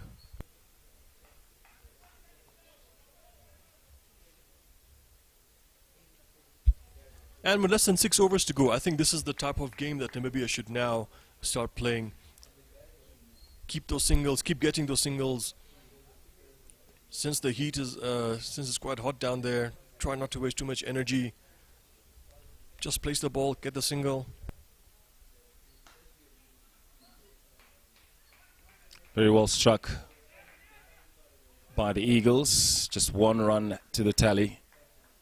And I must say, Michel Dupree, 21 of 21 balls, doing very well and catching up to JJ Smith for great partnership. Well, this could be a chance for JJ Smith to make his half century. Absolutely. Just 15 runs remaining. Here comes Dinesh Nakrani.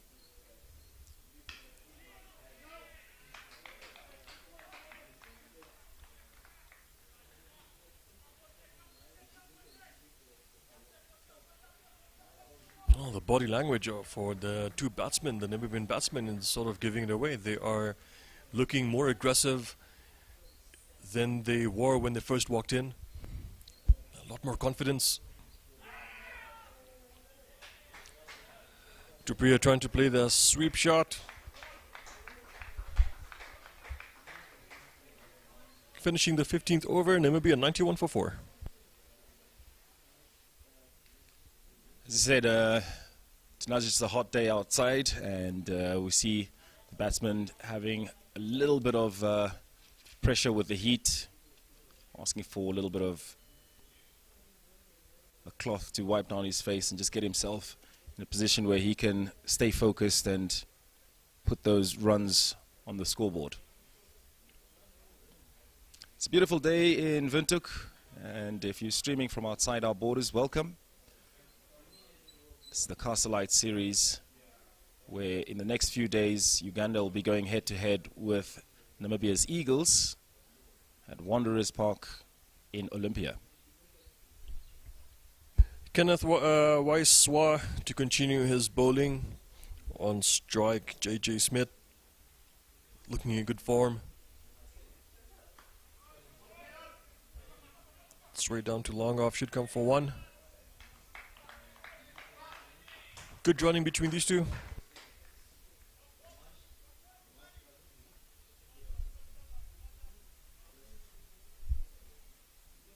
Namibia's run rate currently sitting just above 6. And the Ugandan national side trying to get that run rate lower. Oh, that's up in the air. Brilliantly played. Will not go down for 4 runs. Dupree, welcome to the party. And he anticipated that, and he took the risk, and it was successful for 4 runs for the Eagles.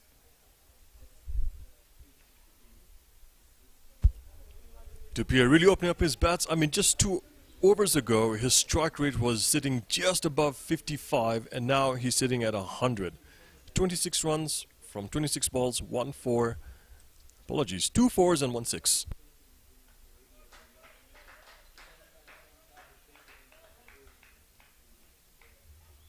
At this rate, at the boundaries, I'm sure these two batsmen can also make their half centuries. And a brilliant partnership between the two. J.J. Smith, Michel du Preez, 37 for J.J. Smith. And du Preez has come up very nicely. Hopefully they can both get half centuries this morning. Kenneth to JJ. That'll be called a no ball, a dead ball. We'll have to rerun that one. Probably something disturbed him that stopped his run. Kenneth to JJ.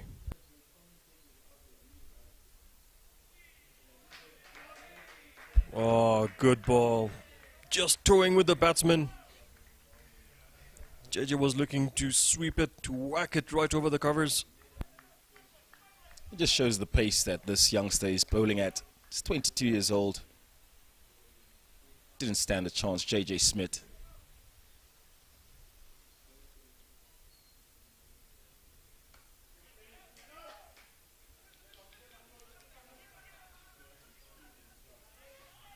Very good running by Namibia.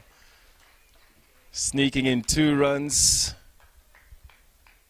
That was a full-ish length by Kenneth. J.J. Smith just digging it out. Hitting it straight to deep mid-off. Long off had to do a bit of running. Eventually 2 runs. Namibia now sitting at 99 for 4.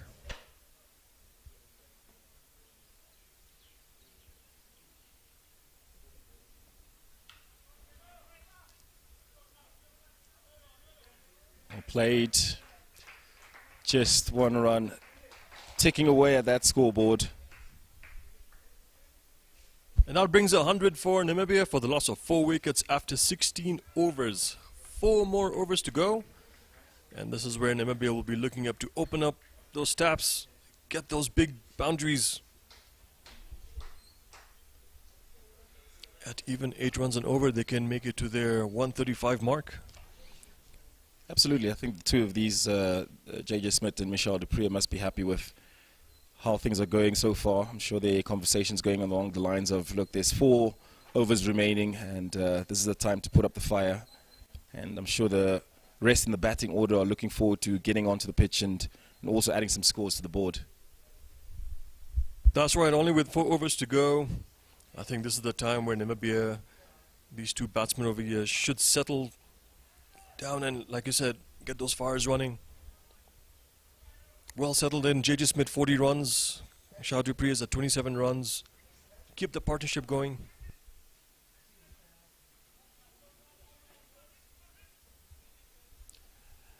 And Riyazat Ali Shah ready to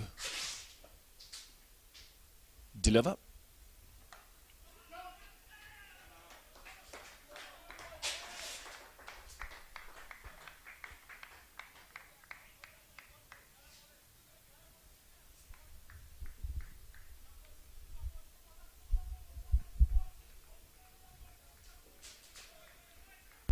Dot ball for Riyazat Ali Shah. He'll be happy with that.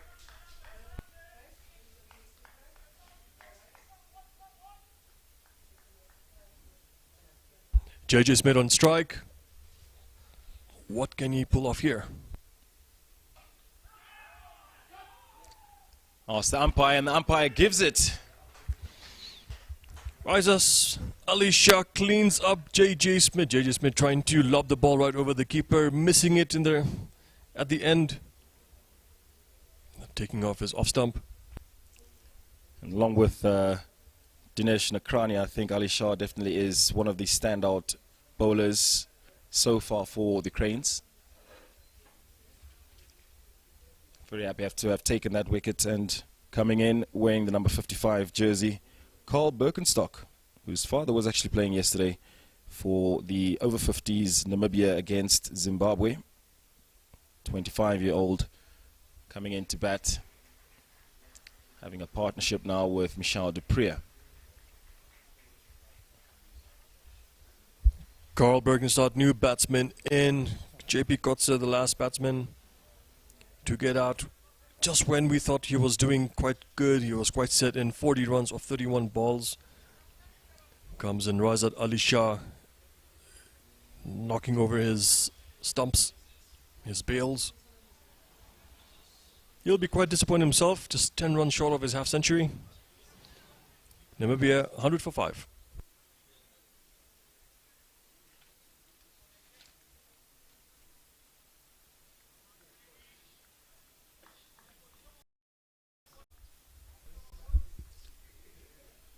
Ali Shah delivering to Carl Birkenstock for his first ball. The trick here is always to make sure that he remains composed and focused for the first ball to get into the stride and try and build a good partnership with Michel du Preez. Very well struck. He should do 2 runs. He'll be happy about that.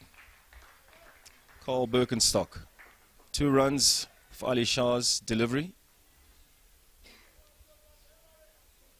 Good running by Carl Birkenstock. This will bring up memories. The last time he played against Uganda was in 2019, where he scored a half century, not out. So Uganda will have a bit of revenge in their eyes. Namibia did go on to win that game in 2019 when they last played against Uganda in their capital in Kampala, where that man, Carl Birkenstock, was not out. Struck well by the Eagles. Will they do 2? Carl Birkenstock has the energy, and it's straight for 4. Well done. The Eagles securing another 4 runs. Compliments of Carl Birkenstock, who's just come in doing well.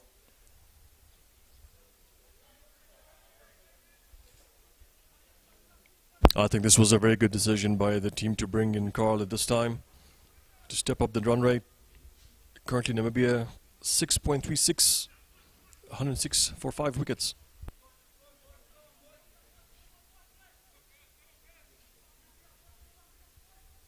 Razat Ali Shah still has 2 more deliveries to go with this over. He's done well so far, taken 3 wickets for his team. Here comes Ali Shah. Of 4. Just missed by Birkenstock. A lot of chatter by the Ugandan cranes. Ali Shah, final delivery of the over.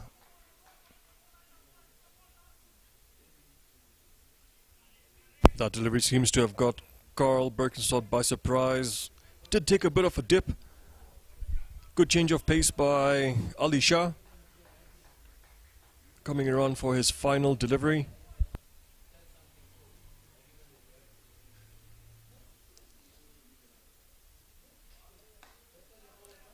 Very controlled by Birkenstock, just for 1 run for Namibia. That's the over up. Very well bowled by Ali Shah, youngster, 22 years old. And current scores sitting at 107 for 5. If one person can really change this game, it is that man, Carl Birkenstock. Straight away when he came in, fired 2 runs, followed by a boundary, looking to make a statement. He is the one that can rattle the Ugandan bowling attack. He is the one that I think the team will be looking for to set up a big total. Michel du Preez is still in there, 27 runs off 27 balls, 2 fours, 1 6. He still has it in him.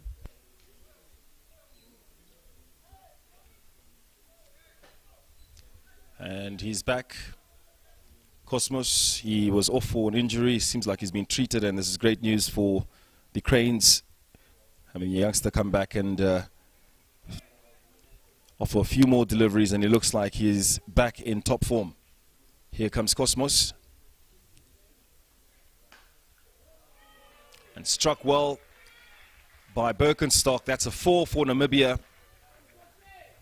And a disappointment for Cosmos, who's just come back on the field. Now what a shot that was, right off the middle of the bat. Such a cracking sound. Square leg had no chance to get to it. A couple of bounces over the boundary. And a welcome for Namibia. Bringing the score up to 111 for the loss of 5 wickets. Cosmos to continue his bowling from the Karatura end. Good to see that he's okay.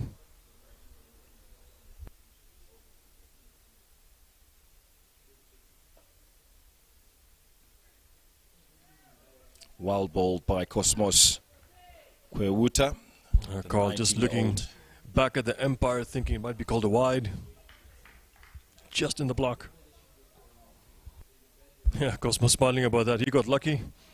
Thinking, oh, I'm a bit lucky. Thought that would be called a He's wide. in great spirits after coming off with an injury. It seems like he's A-OK now. He must have spoken to his captain, says, I'm in this game and I want to be here. Put me in, coach. Cosmos Kwewuta. Oh, Straight over the bowler's head. Straight drive. Should come back for 2 runs. Bit of a fumble by the fielder in the deep. It's good running by Namibia.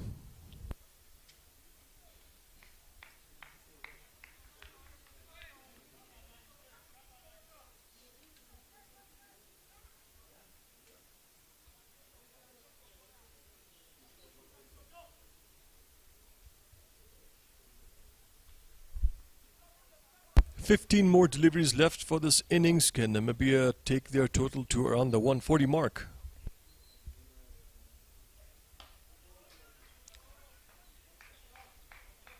Good piece of bowling by Cosmos.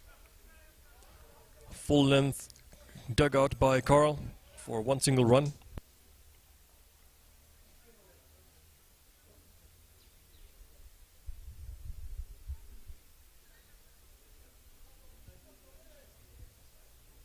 JP Dupree now on strike to face Cosmos.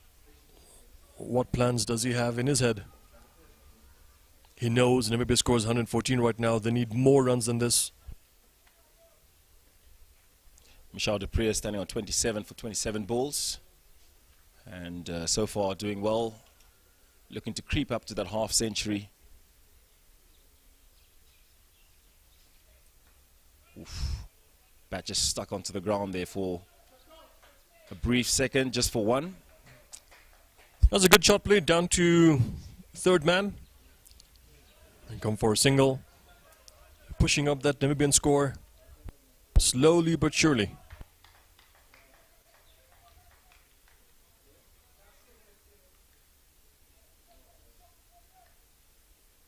With just over 2 overs to go, Namibia seems to have lots of work on their hands. 5 wickets down, they still got 5 wickets in hand. Here's Cosmos. Very well struck by Birkenstock. Will they do 2? Absolutely. These are 2 fast runners for Namibia and done well. Good running by Namibia, just the 2 runs over there, and this is what they should be looking at. Getting those singles, getting those 1s and 2s, placing the ball, avoid those strange, silly shots. End of the 18th over, Namibia now sitting at 117 for the loss of 5 wickets.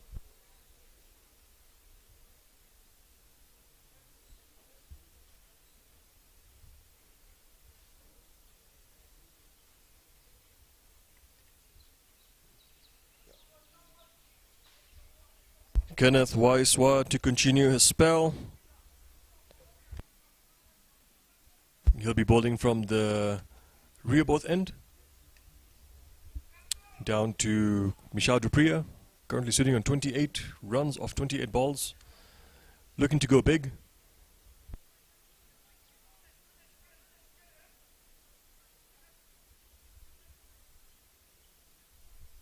Slight breeze from the western side, might just favor the batsman.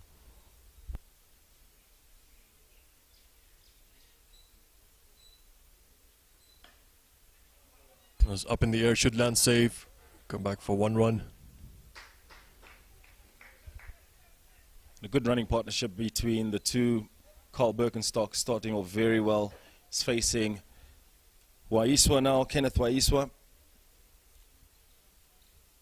His medium pace delivery, and Birkenstock looking to improve his score, which currently sits on 16 runs off just 9 balls. Yeah, and this is where Carl Birkenstock will be looking to attack Kenneth. He has been quite expensive in his just over 2 overs, 9.23 economy. At this stage, this is it. There's 2 overs left, and Birkenstock should do some damage here. Unfortunately, just missing that one. You can see by his position and his stride that he really wants to smack this ball to the boundaries. And if Waiswa has anything to think about, it's making sure that these runs remain as low as possible in the last few overs. But this is what T20 does. You know that in the first 15 overs you have a certain scorecard, and then the last couple of overs you just it's look up to in the attack. air Oh, and taken. Well, brilliant fielding from Uganda's Cranes, taken well.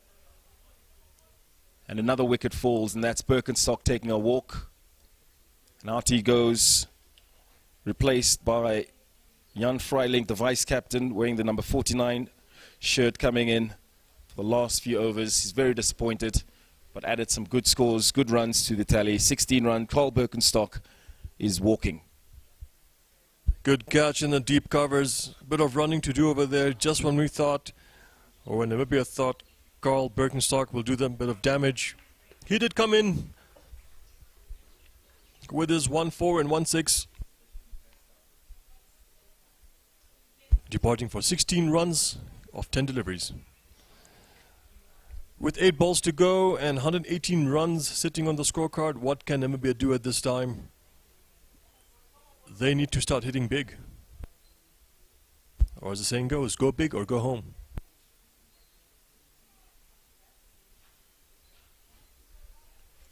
Kenneth Waiswa.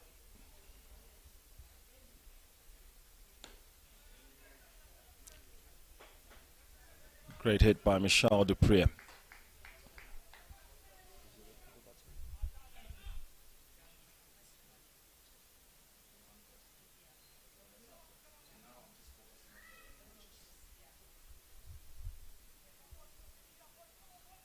Jan Freilink, new batsman for Namibia, joins in.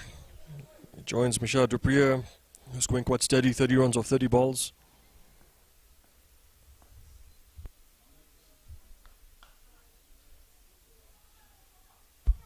Pushing for 2, and they'll get 2 comfortably. Good joining by these two. And even the Ugandans are very happy with that fielding. Although it's just 2 runs, they still committed their bodies and made sure that they kept the runs low. Just 2 runs, coming up to just 9 balls remaining. Jan Freilink, new batsman in, getting off the mark with 2 runs. Lots of energy. He can look to hit those big boundaries.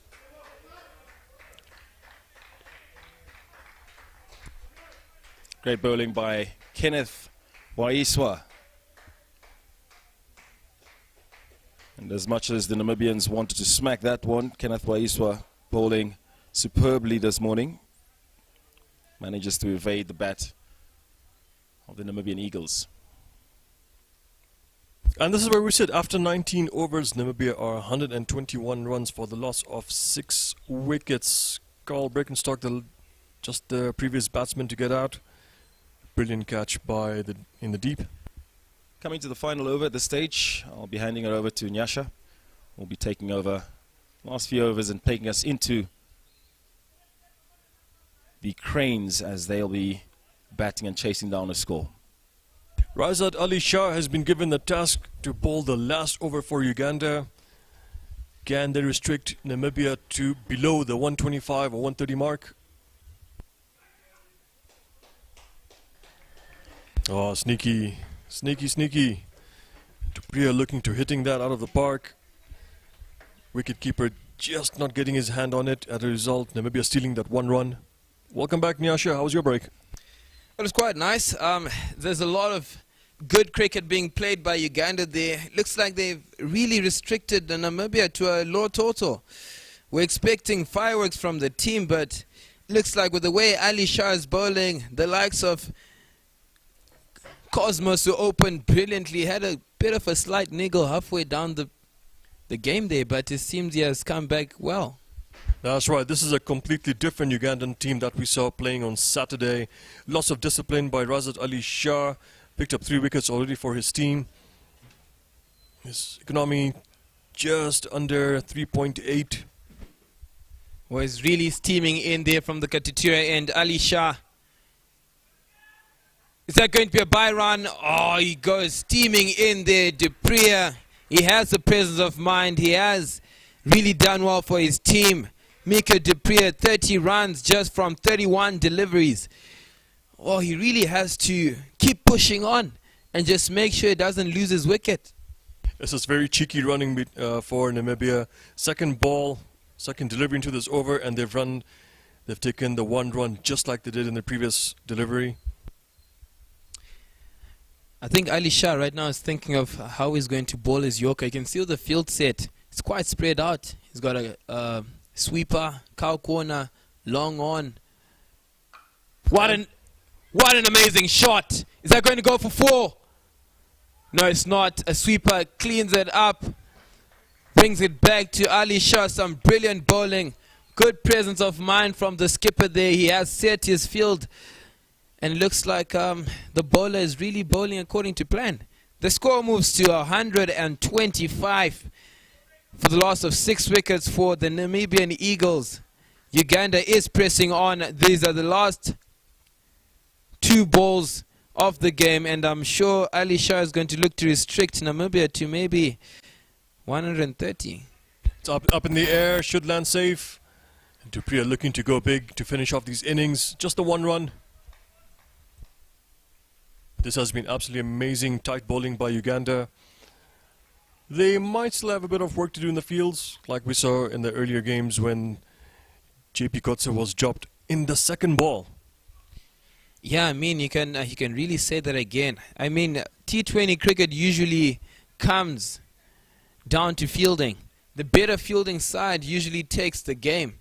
And looks like Uganda has really shown that they can field, and they're a very good side. Is that another 4? What a good shot from Jan Freiling. He has been working on his batting and looks like it has been paying off. Another 4 for the Namibian team, getting them to a brilliant total of 130 for the loss of 6. Beautiful shot there by Jan Freiling, right between fine leg and square leg. No chance for those 2 fielders to merge in, and ball races away to the boundary. Good over this is turning out to be for Namibia so far. Just the last delivery to go. Ali Shah.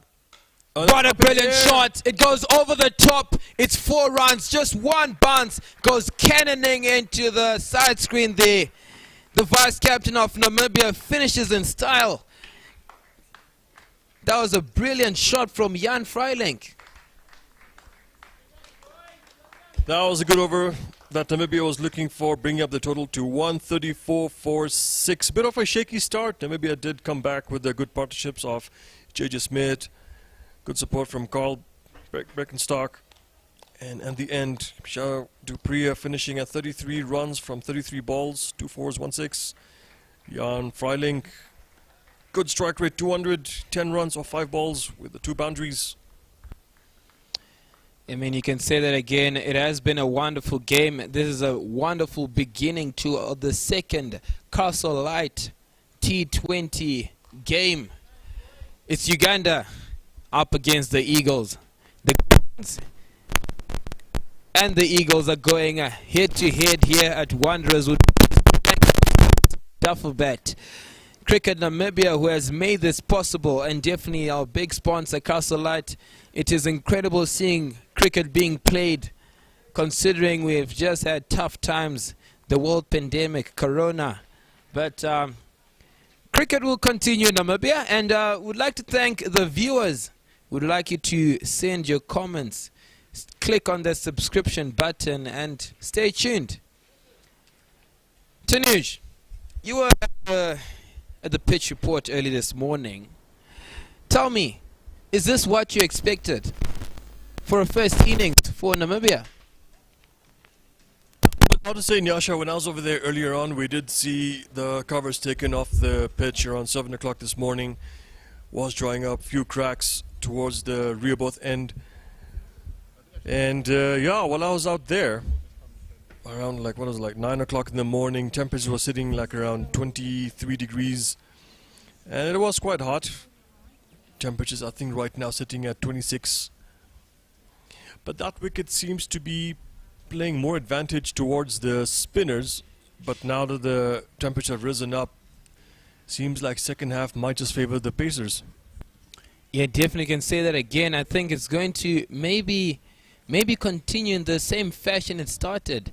We saw the pace bowlers are getting quite a lot of bounce in the deck. They seem to give a bit of purchase to those very tall bowlers, the bowlers who really look to hit the deck.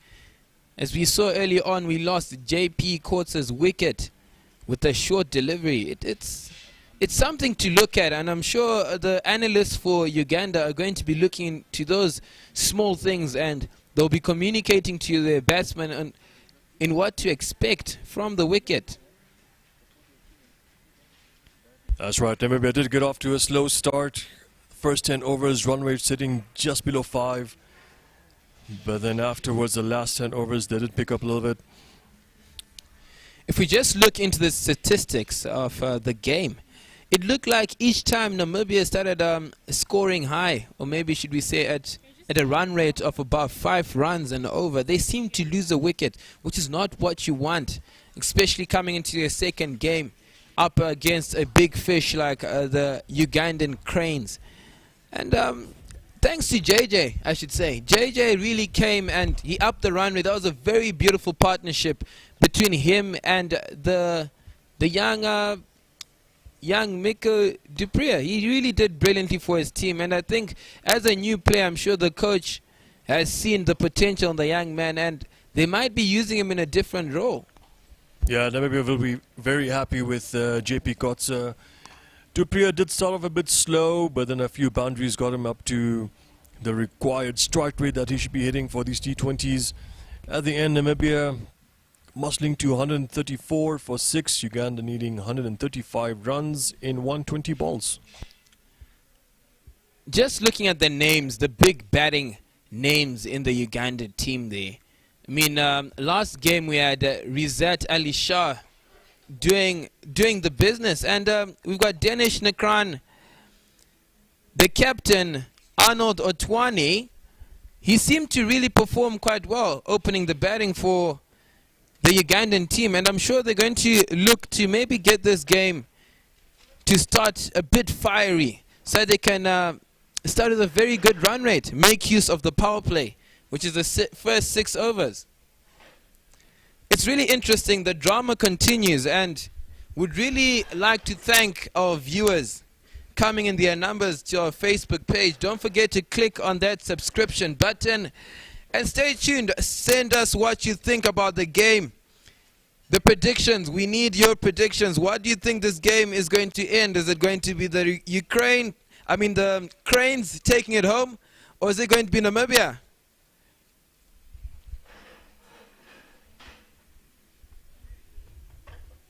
Right, as the pitch gets set up for the second innings, Uganda chasing down 135 runs. We'll take a short break right here, but when we do come back, more actions from the Wanderers cricket field here in Windhoek, known as the Bullring. Very soon we'll have Casey with us, having a chat with the President of Cricket Namibia.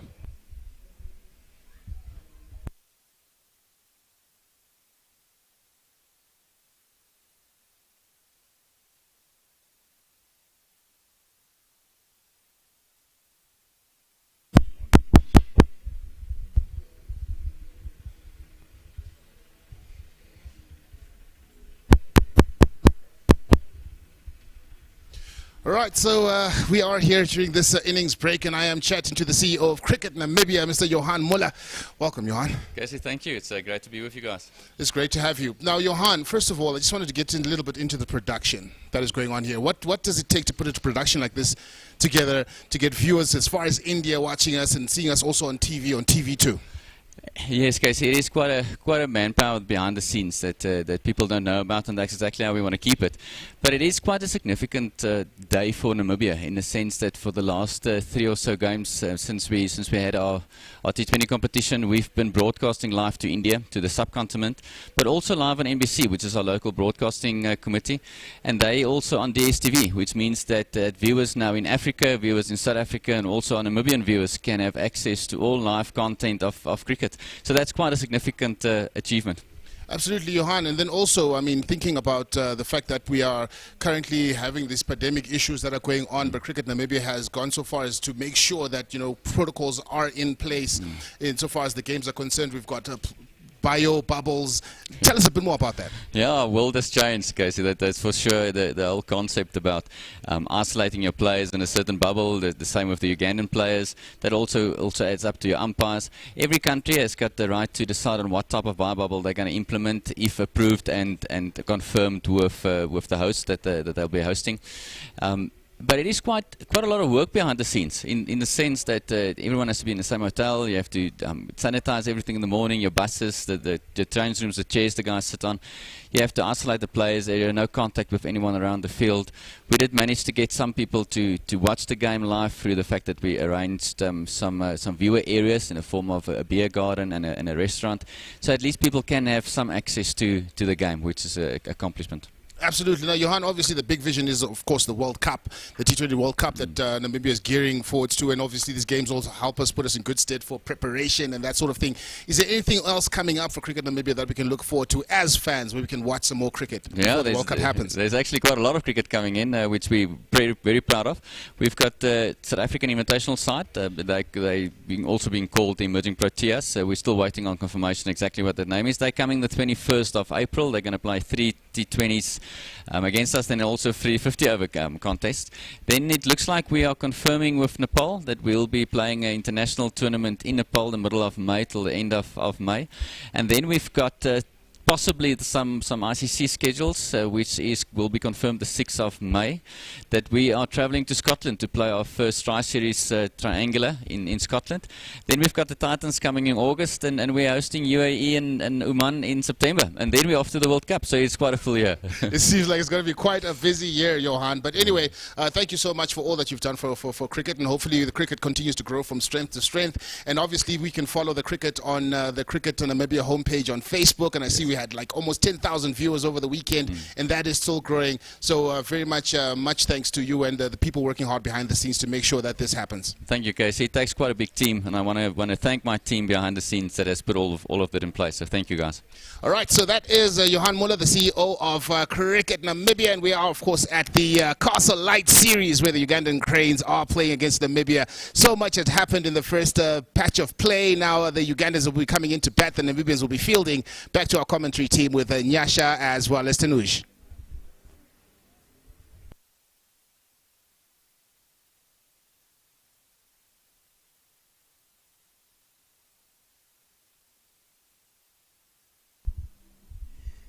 You have heard it from KC and the CEO of Cricket Namibia, Mr. Johan Muller. Tanuj, tell me, what do you think? There's a lot of cricket coming soon. It seems our international team, the Eagles, are going to be doing a lot of traveling to Scotland, to many places around the globe. That's right, Nyasha. I mean, just this year alone, we're all looking forward to that T20 World Cup being held in India, where Namibia's first game will be in the B group against Bangladesh. They are sitting in that same group with Scotland and Netherlands, two big teams. Can actually add 3 if you add Scotland to it as well. So lots of work for Team Namibia to do. I mean, definitely that's going to be some great stuff. Now we've got the skipper of the Ugandan team working onto the crease with one of the big known batsmen of Uganda, who is Roger Mukasa. What do you think about those two young fellows walking down the crease? Are they going to have what it takes to be able to chase this low total? Well, that's the thing, Nyasha. You say it's a low total, but we saw how the Namibian batsmen were struggling with the bowlers. things have heated up in the pitch, so this pitch might just favor the Pacers. So now it's up to Uganda, up to their discipline, the patience, get a partnership going.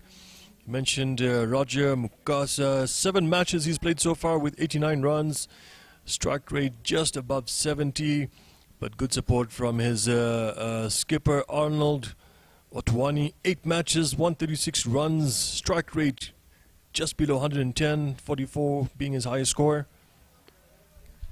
The umpire just checks if the wicket keeper of Namibia is ready, if the scorers are ready. We're going to be underway. We've got Ben Shikongo coming in from the Katutura end. It's going to be exciting stuff. We saw the pitch spitting a lot of venom for the pace bowlers. Is Ben going to replicate the same thing that Cosmos was showing us earlier on?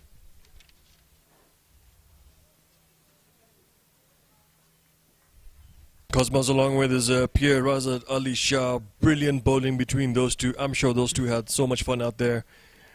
They should be very happy the fact that restricted Namibia to 134. 135 is a target that Uganda will be looking at. Here comes Bench Congo to Roger. Beautiful bowling, a quality cricket shot from Mukasa. It goes to JJ Smith. He just doesn't let the ball pass. Some brilliant fielding from Namibia. I'm sure they're going to be taking the positive energy they saw from the Cranes earlier on. They were fielding brilliantly. I know a few catches went down, but they should really take the positivity that they carry to this game. It looks like we have the skipper on strike, ready to face the music from Ben Shikongo. I reckon anything short is going to ask big questions to Otwani there. Beaten for pace. Beaten for pace. Ben Shikongo is steaming in. He knows that it is a low total, and he knows they really have to keep their tails up and make sure they're giving the best of deliveries to the Ugandan Cranes. Good bowling there by Ben Shikongo, keeping it nice and tight. Bowling within his line. I do love his run-up though. He faces the other way, makes a U-turn. Bit of swagger. Bit of a swag. To Arnold. A bit of slight movement to the left. It goes to the cover region. It was almost 4 runs. Some brilliant fielding there from JJ Smith.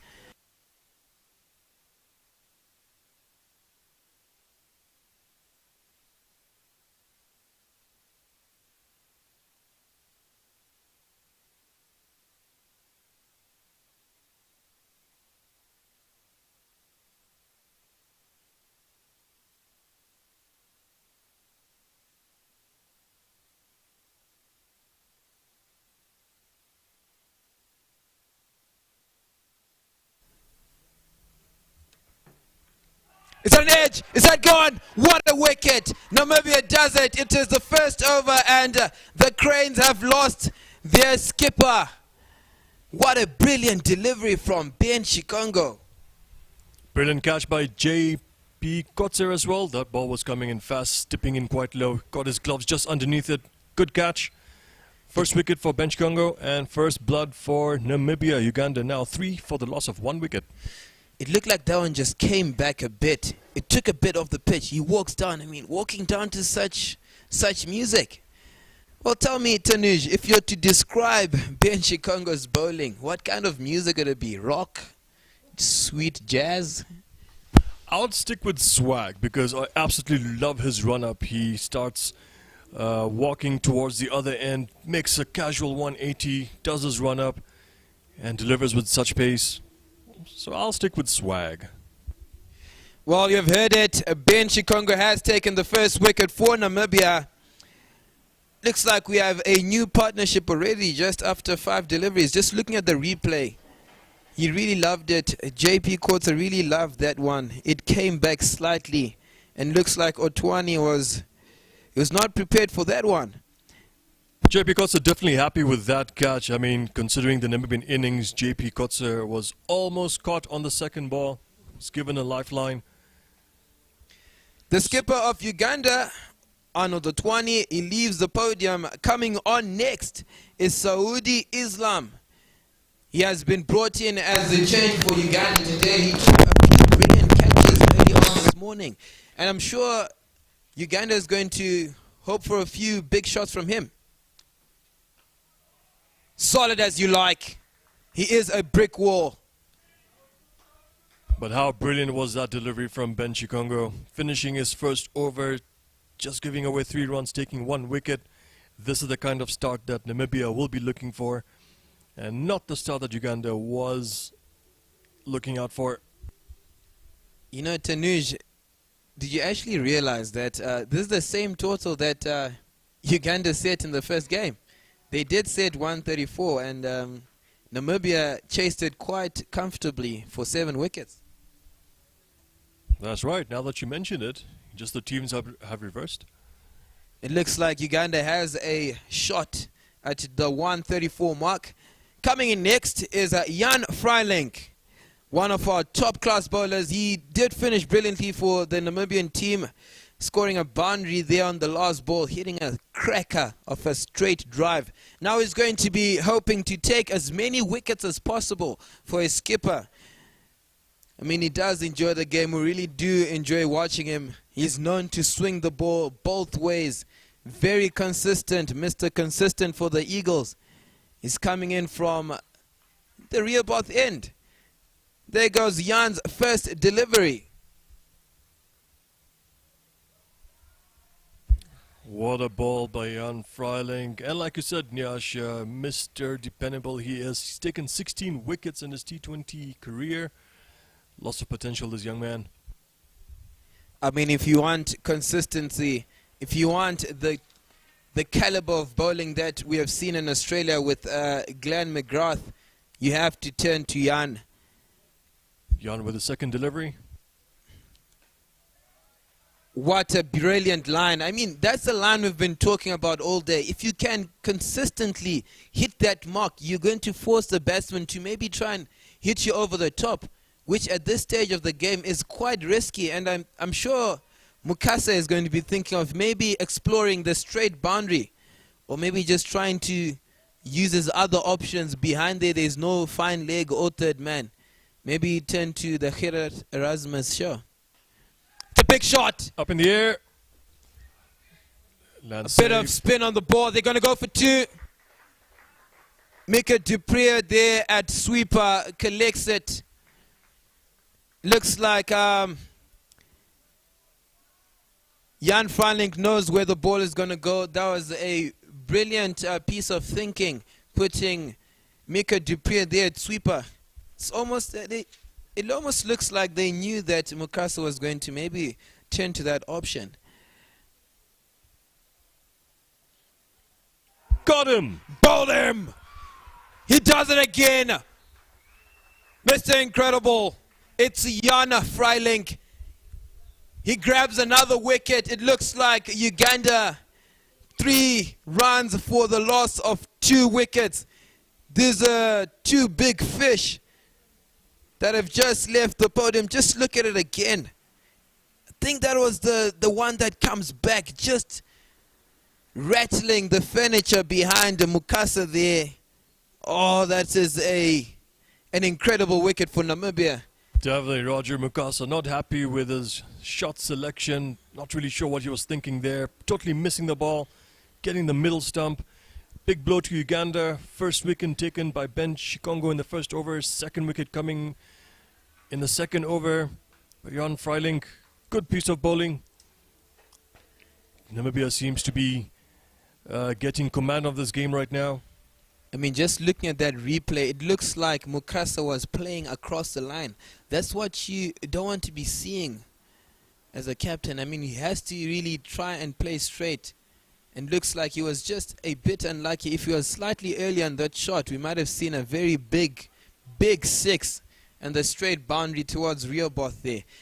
Well, it looks like we've just lost Roger Mukasa coming on the crease. Looks like it's Patel. He scored quite a bit. And I'm sure his captain is going to hope that he takes his team across the line. Jan Freiling to continue with his bowling. Uganda now sitting at 5 for 2. Bit of work to do for the Cranes. Jan to the new batsman. It's short. Is it going up? It goes to the fine leg region. There was no fielder there. It's 4 runs. Jan Freiling was really thinking, maybe if I just give him one short, quick one, I might just get a leading edge straight up. That's right. Like and he Ronak hit Patel just picked it up. Yeah, it looks like he just edged it round the corner. More of a hook shot, should I say. Well, it's a good start for the new batsman, Ronak Patel. He starts off with a 4. A bit of pressure to Jan Freiling there.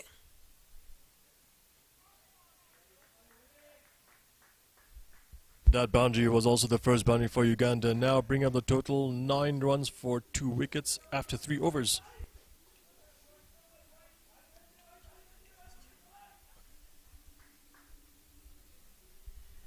It is 9 runs on the board for Uganda. The runs are coming for them, but they seem to be losing wickets. 2 wickets lost so far in the space of 2 overs. Patel and one of Uganda's very consistent batsmen are on the crease, Saudi Islam.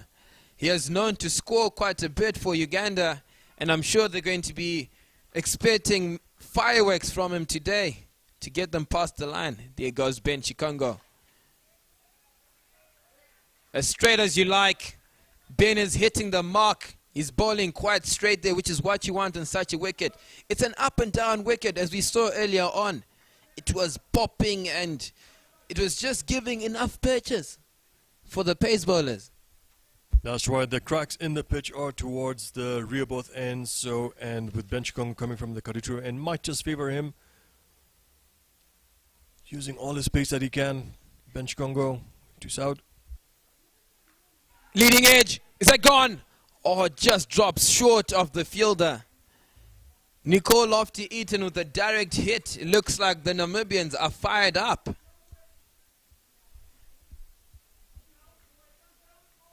Seems like Ronak Patel just got a bit of bat on that one. Empire was not interested. I mean, the fielding today has really been outstanding. You can almost see Saudi squaring up there. That definitely was bat on ball. Was in the air for a little bit. Ben Chikongo just could not get to it in time. There is a bit of experience in Ben Chikongo's swagger. He has played 12 games for Namibia, taken 9 wickets at an incredible economy of just 5.74. His best is 2 wickets for 4 runs. Looks like today might just be the day. I mean, with the quality lines he's bowling, he is really hitting that top of off mark. And look at the action. He has a lot of aggression. And, you know, if he can really put it into the wicket today, the ball might speak for him. Well, after the first over, we can add 1 more wicket to his 2 to make it 3. There goes Ben. He goes at it again, coming in from the Tv2A end. Steaming in. Is that a Yorker? Oh, they scream out. The umpire agrees. It is out. LBW. It's all happening here. The drama continues. Namibia, 3 wickets. Ben Chikongo striking again, this time in his 2nd over. LBW came in very fast, very low. Batsman's looking to just sweep it across. A bit of a swing. Oh, Good he played all around that one. He really did play all around that one. Went hitting his front pad. Must be hitting leg stump. Good shot by the bowler, eventually given by the umpire. Uganda now slumping down, 9 runs for 3 wickets. What a brilliant wicket there for Namibia. Oh, he might have opted for the wrong shot. He must have gone straight. He completely misread that delivery from Ben Chikongo. Dinesh Nakrani, new man in for Uganda. Lots of work to do for him. We have Patel and Dinesh there on the wicket. I'm sure they're going to look to regroup and stop the storm. It is pouring for Uganda at the moment, but with the names we're seeing and still to come in their batting lineup, I'm sure the captain and the coach will not be worried at all. We have Ben Shikongo coming in for his 4th delivery. The last one was LBW. And it looks like this game is in Namibia's favor at the moment. Can the Cranes turn the tables? Can Dinesh and Patel give us some magic? Be called a wide. Despite that, Namibia still in good control. Still in the 3rd over, taken 3 wickets. Almost like 1 wicket per over. Uganda now sitting on 10. They get to their 2-digit marks. But that is not enough. They need a long way to go. Ronak Patel, Dinesh Nakrani, bit of experience. Ronak Patel played his first T20 on Saturday with Namibia. There goes Ben Shikongo. Inside edge, almost bowled, just goes past JP Kotza. Oh my goodness, it's all happening here at Wanderers. No, the score keeps ticking for for Uganda, but at the rate at which they're losing their wickets, they really need to be more conservative. Yo, that was very close, almost taking off stump. Inside edge, just a bit unlucky, running all the way for 4. Welcome boundaries for Uganda. Oh, just missing his off stump. Well, Ben is really known to get more of a skiddy ball past the batsman there, and I think he is really getting a lot of advantage for that. You can see in the way he runs, he's very confident. He knows if he takes another wicket, it's going to mean a lot to Gerard Erasmus, the captain of the Eagles. Good comeback by Ben after that boundary. End of the 4th over. Uganda now 14 for 3. Oh, it has been a brilliant show of talent from both teams. It looks like Uganda started brilliantly in the field. They were up and about, creating opportunities and taking most of them. And it looks like Namibia is returning the favor. We got Jan finally back in the attack. Nyasha, what do you think these 2 batsmen are thinking to get to the target of 135? I think at this stage, considering that they've already lost 3 wickets, Ronak and Dinesh should really maybe calm the waters first. Maybe take a few blocks, take a few dot balls, assess the pitch, and maybe start over and start building up from that, because 135 is not too much of a big total. That's what I'm talking about. 1s and 2s. Steady the ship and prepare for the tide. I will agree with you, because this is pretty much what Michel Dupriya for Namibia did. Came in, started off a bit slow, but then eventually settled in, started hammering those boundaries, ended up finishing for a good score, Namibia 134. And I think this is what these 2 batsmen should do. Patel and Akrani. Patel scoring 35 runs off his last match with Namibia. Jan Freiling could be disagreeing there. He'll want to take a chunk of Dinesh's outside edge there. I mean, you can see there is a first slip. Craig Williams is known to catch a lot, and if you hit it in the air, if it's going to Craig Williams, just start walking. That's right. This is very aggressive bowling by Jan Freiling. Good support by and good backup by his fielders as well. That's the stuff. Dot ball for Namibia. A bit of a laugh there in the field. It looks like the ball just slipped out of Nicole Lofty-Eaton's hands there. These boys are really enjoying themselves. And I mean, that's what you want to have. At the end of the day, cricket is a fun sport. You have to really enjoy the game. You have to be in it. And it's not all about who's going to take the win, who's going to take the loss. If you don't enjoy it, you should not be playing the game. Wonderful bowling by Jan Freiling. 3rd dot already.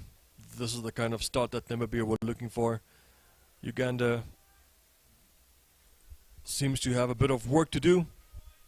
It looks like Uganda is just steering the ship. You can see Gerard Erasmus there, the skipper of the Eagles team. He's quite calm. He has everything under control. Some brilliant batting, just knocking the ball around. Patel and Dinesh Nakrani, they're really doing the job for Uganda, trying to rebuild and maybe keep the board ticking whilst they do that. At the moment, we have the Eagles firmly in the driving seat. They are driving to victory, but I'm sure with these names that we're seeing in Uganda's batting lineup still to come, and these young men who are on the crease, really capable of producing miracles, should I say. You never know, it might just turn the tables. Good piece of bowling from Jan Freiling. Just the 2 runs coming off that over. Seems like bench Congo will continue from the Karutura end. Ronak Patel, Dinesh Nakrani still in there, 5 runs apiece, looking to build up a partnership. Just trying to hang in there, probably trying to steer Uganda home. So far Uganda 14 runs, 16 runs for the loss of 3 wickets. Still a long way to go to reach that 135 mark. Yeah, you can say that again, and it looks like we have a new bowler, Tangeni, the left arm pace bowler of Namibia. He's not as quick as those left armers you have usually seen on DSTV with Mitchell Stark, Trent Bolt, but he can definitely get the job done. He moves the ball sideways, and I'm sure the skipper would like him to do the same today. Look at that. Right on the mark, right on the money. A lot of pressure there in the Uganda dugout. They know that if they can get these overs out of the way, they might have a chance of winning today's match. Just looking at the batsman on the crease, Dinesh Nakrani, he has played 5 games for Uganda. He has scored 53 runs at a strike rate of 100, averaging 13.25.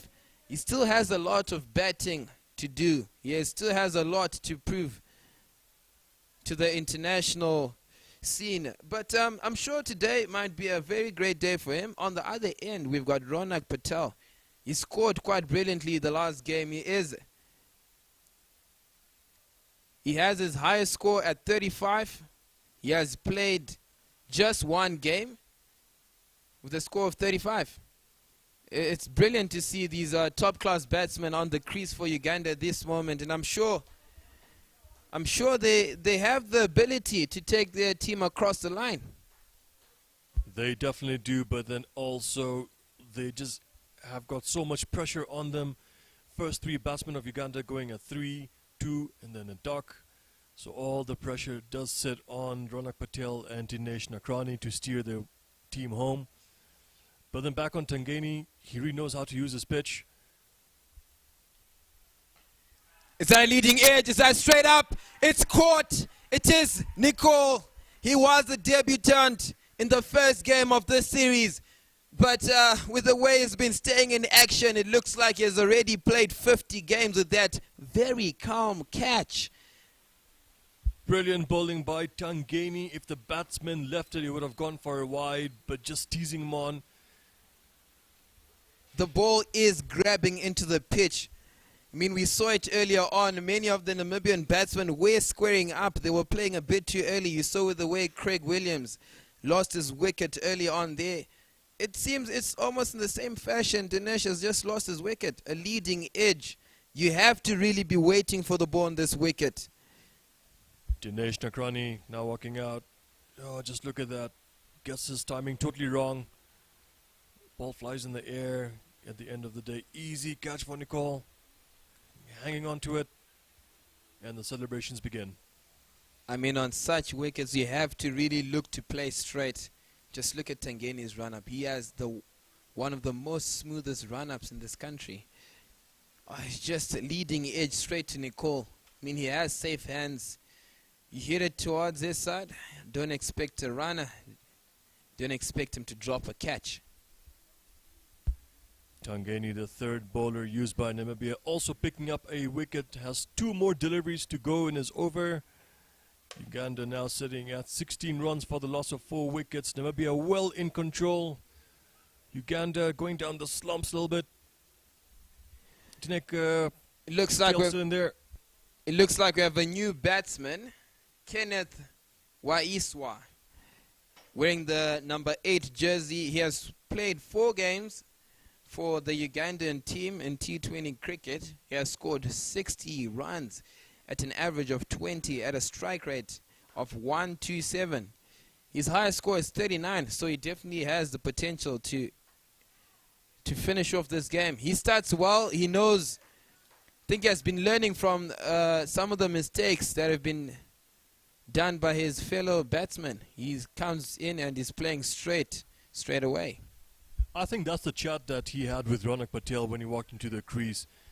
Both batsmen are probably agreeing on, you know what, let's settle in, let's play a few knocks, let's get to learn the bowlers. Here's Tangeni. Just angling his bat a little bit. It looks like the skipper of Namibia has got a lot of flexibility to show. See him flying there and throwing the ball into the keeper's gloves. Well, that gets us to 16 runs for the loss of 4 wickets for Uganda.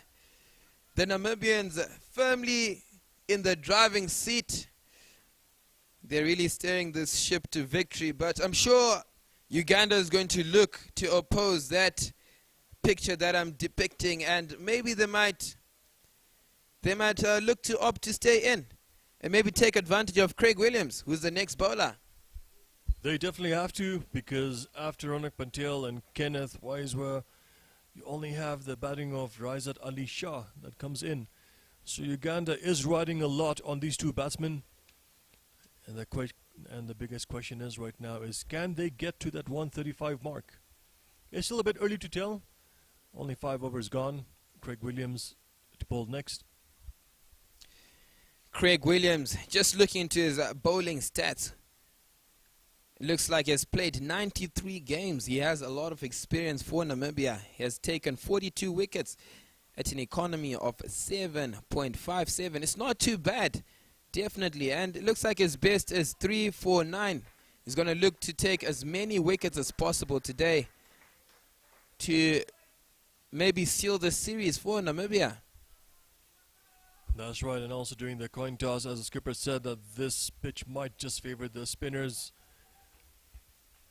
And this is what Namibia will be looking at, taking as many wickets as they can, getting better and better into that driving position. They sort of already know that the game is in their hand.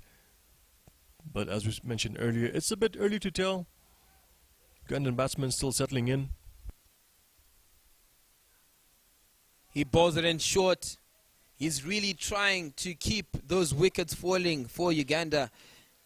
Craig Williams looks like he has a plan, maybe to get him just in front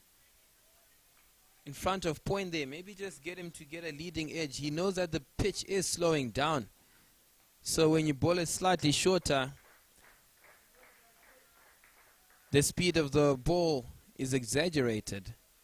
There goes another one for Uganda. They seem to get the scoreboard ticking. The new batsmen seem to have cooled the waters for Uganda. Kenneth Waiswa getting off the mark. Craig now to Patel. And is that a... Oh, just dropped. It was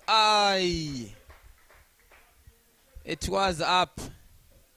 You got to give it to that fielder out there. That ball came very, very fast. He did get his hands on it, but just could not hold on to it. Just looking at the replay there, it was short and wide. We had seen the plan. He really wanted to get a wicket with the cut shot. You saw early on, he has been bowling that line and length to maybe double bluff the batsman and get him out. But, hey, another catch bites the dirt. Double bluff. There goes another ball from Craig. Yeah, that's the cut shot that we saw. It went in and out of Mika Dupree's hands. Oh, hard luck to the young man there. But yeah, we still have Namibia pushing the boundaries. Looks like Uganda is facing the music, but they seem to have a plan. And ones and twos, as you said, Tanuj, it's really going to get them across the line. They would need a much bigger plan. Uganda right now, current run rate 3.16. Asking rate is probably very high right now. Uganda sitting 19 runs for the loss of 4 wickets. Not the start they were looking for. Namibia off to a good start, taking the 3 wickets in the first 3 overs. Brilliant bowling by each of those Namibian bowlers. Uganda, lots of work to do. Bit of a change in commentary. Here comes in Casey. There's a lot of work that still has to be done by Uganda. I mean, Casey, you have been watching. I saw you walking around and you seemed under pressure there, mate. What do you think about the game? Oh, well, what can I say? What can I say, Nyasha? I was thinking that Uganda would have wanted to start off with a good platform, you know, keep that partnership together, keep that opening pair together for as long as they could, and then look to build a little late on. Yeah, I mean, they really have to steady the ship there. Looks like we have a new bowler. It is Bernard Scholz, a.k.a. Burns. He can really send some fire to the opposition. And he is proving to bring a very big impact for Namibia. Absolutely. Schultz is bang on target from his first 2 deliveries. See the cut shot being played there by the batsman. Very controlled from Bernard Schultz. Very, very, very disciplined line and length that is bowling. Round about middle and off stump. If we just look at the graph between the 2 sides, I mean, it looks like Uganda's... Oh, is that another Big wicket? appeal. What happened there? Umpire Schumacher.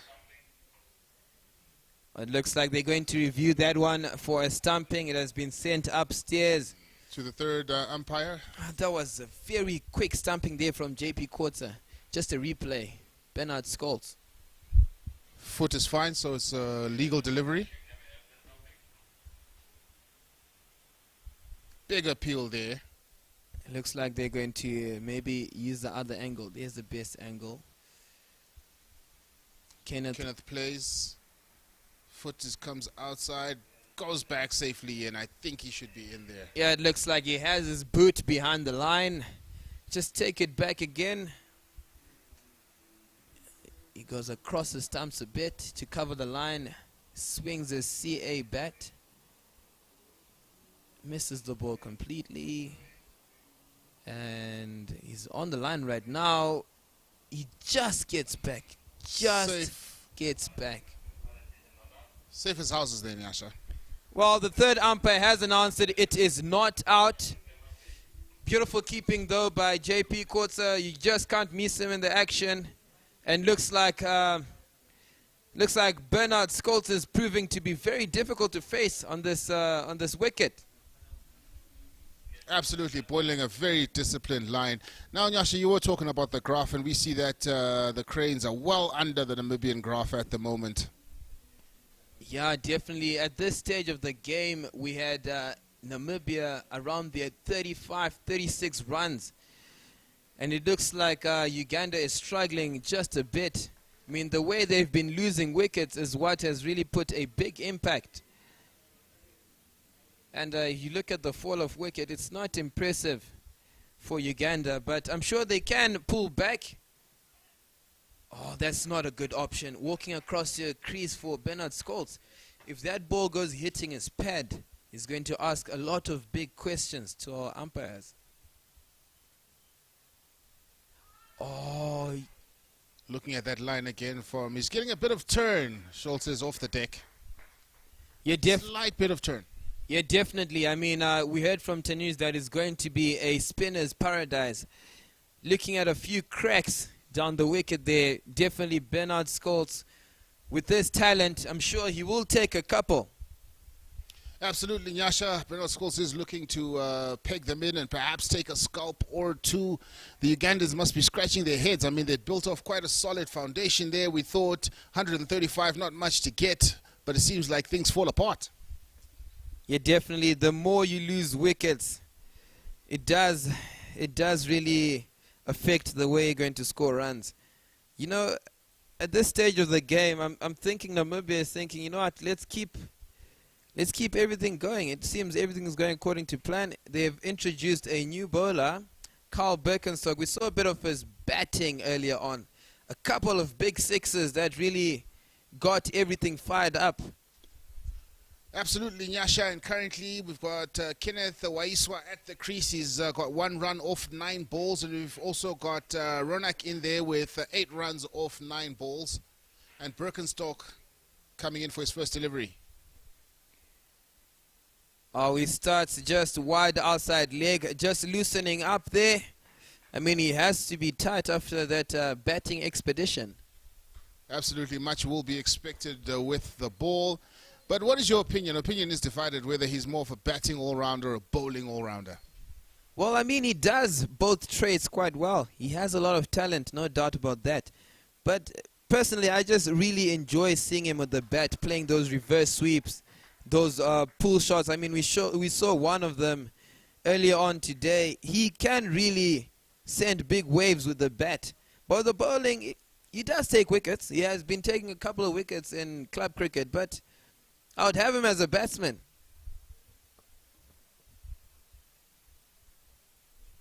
Uganda 23 for 4. Much better ball, a little bit of in-swing there. Yeah, it looks like it's coming back a bit off the deck. There's not much swing in the air for the Eagles. And I'm sure it's the same thing that we saw early on when Cosmos was bowling from Uganda. The ball is not really giving that much away movement or in movement. It's more off the pitch. Brilliant running. Brilliant running in between the wickets there from the Ugandan Cranes. Nice shot there played by the batsman, a bit of a cut shot. Nice to see that that's in his repertoire. The Ugandans obviously are looking to build and put on some runs on the covers on the score sheet, because I mean, quite obviously that total needs to be got at with 135. Oh, is that over the top? Is it going to go over? No, it doesn't. Mika Dupree collects that one, and the boundary, doing an amazing job there. Straight off the boundary. He just seems to always follow the camera. Looks like we keep seeing him in the camera. Right, we see a changing fielding now. Mid-off is going a bit deeper. Deeper. Just see that replay, the way that ball hit him high on the bat. I'm sure they've wanted to get a bigger chunk of that piece of cake. Must touch the line, bowls it onto the offside. And the Ugandan Cranes scamper in for 1 run.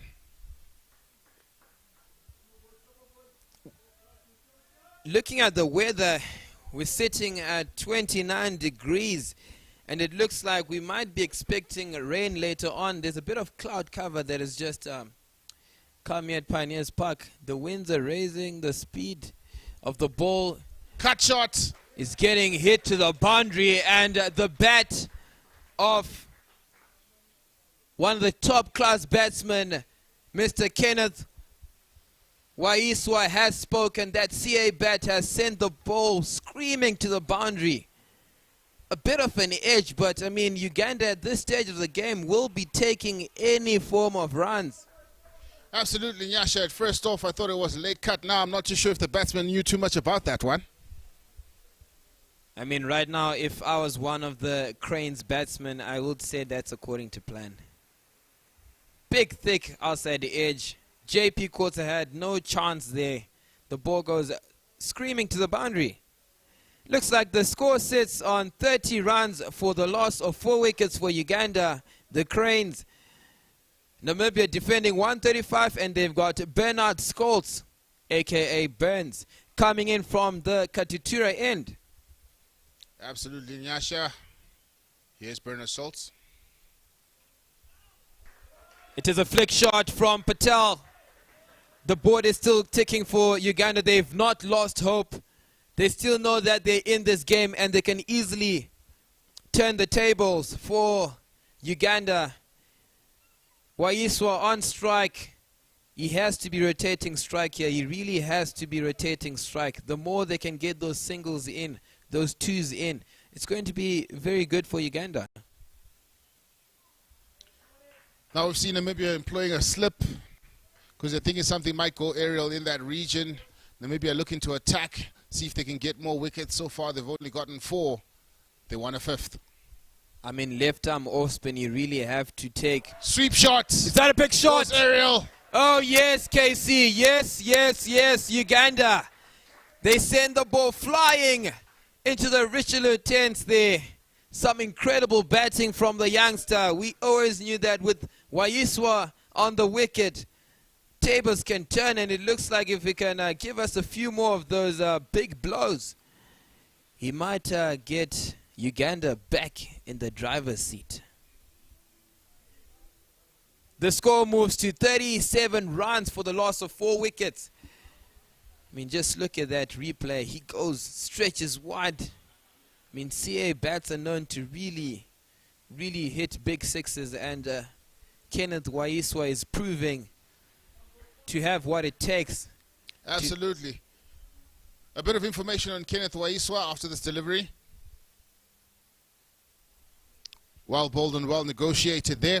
So he was born in 1998. That makes him 22 years old. He's played for the Ugandan under-19 squad, so he's come through to the national side. And he's an all-rounder. Bats with his right hand, and he also bowls some medium pace.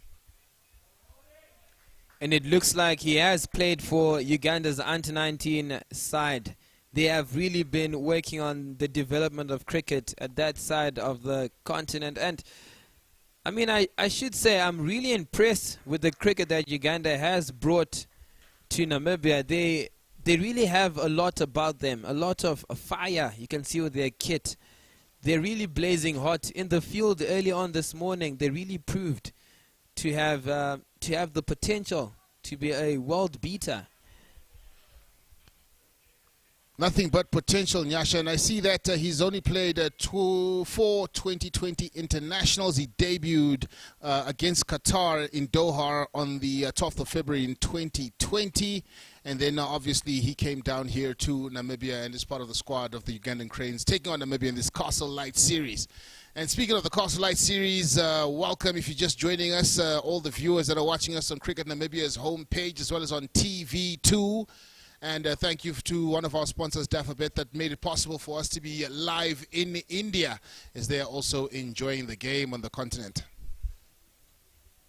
Definitely, Casey, you can say that again. Would like to thank our sponsors. They're doing a great job. And looks like we have the man for the job. Looks like our new bowler is Nicole Lofty-Eaton.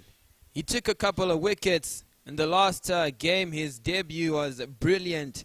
And I'm sure today he's going to look to take as many wickets as possible for his captain. They've just set a very interesting field set there.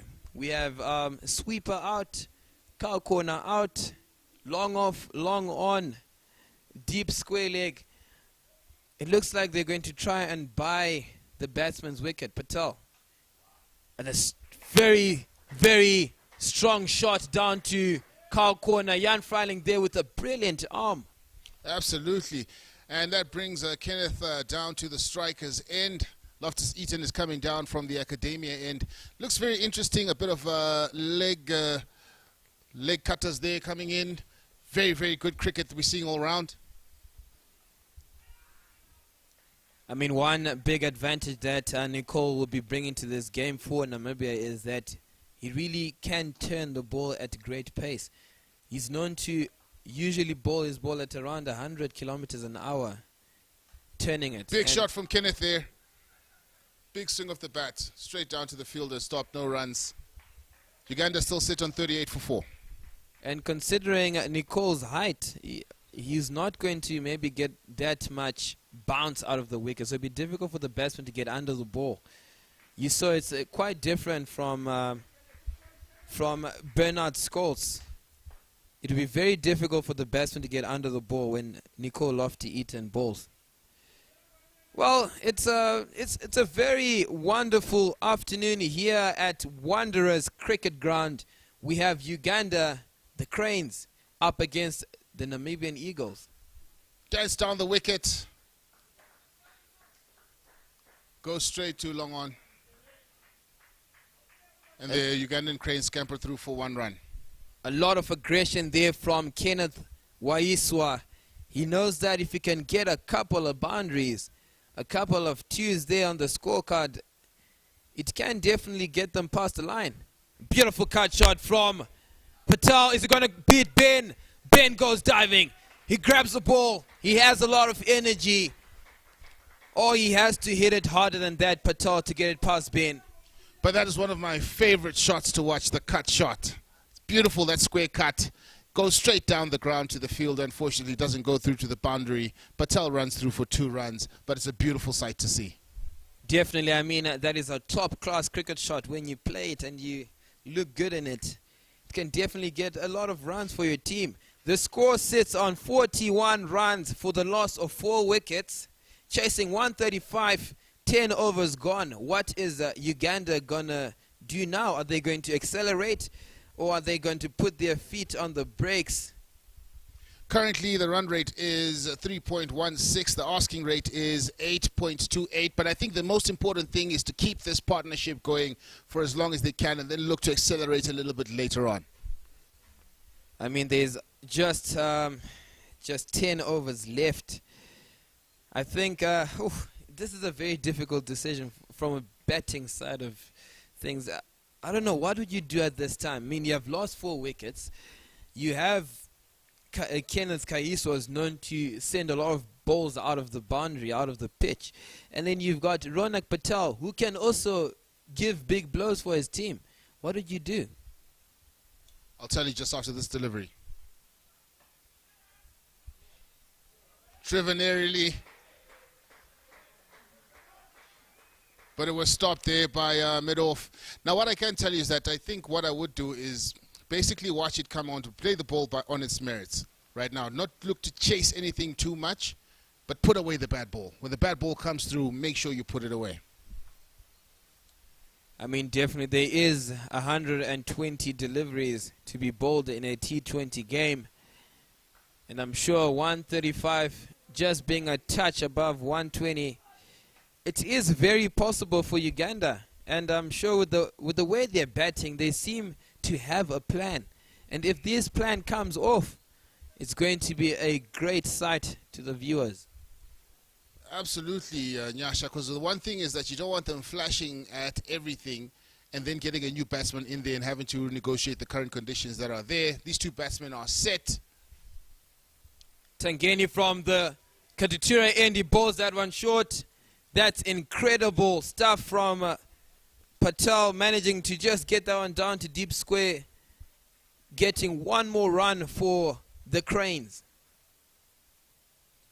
I mean, you can just see the way Kaiso is looking at the deck there, just wiping off the pieces that have been coming out of the pitch. It looks like the pitch is breaking down a bit, but it hasn't really changed the way the ball is coming onto the bat.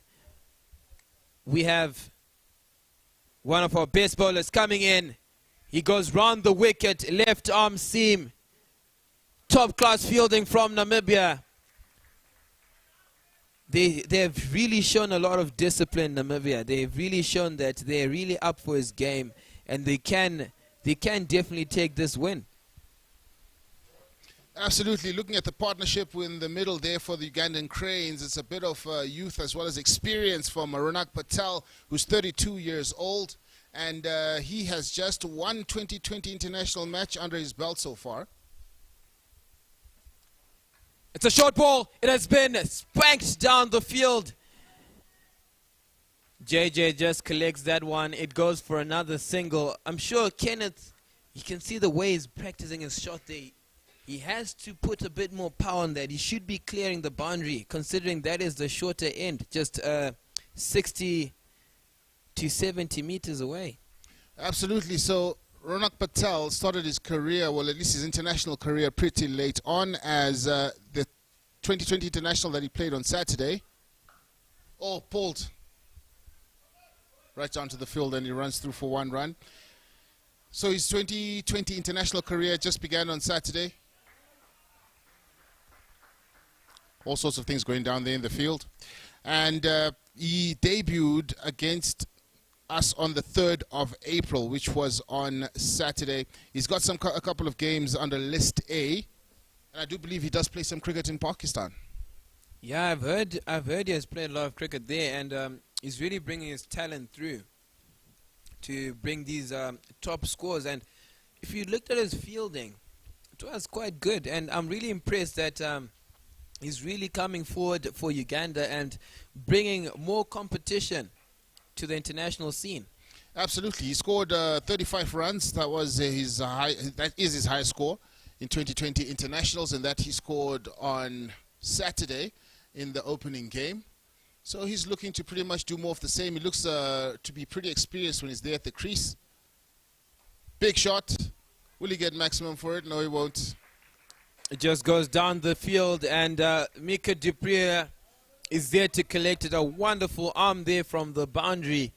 Nicole Lofty-Eaton really trying to bring up that magical ball. I think the straighter one here might work, considering that Kenneth is moving across the crease. Might get him LBW. What a brilliant shot! A big blow. It goes over the boundary, and it's half a dozen for the Cranes. Kenneth Waiswa.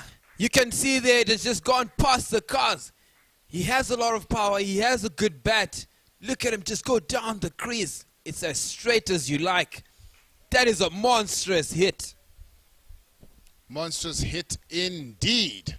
This looks to be a good partnership out in the middle with Patel and Waiswa.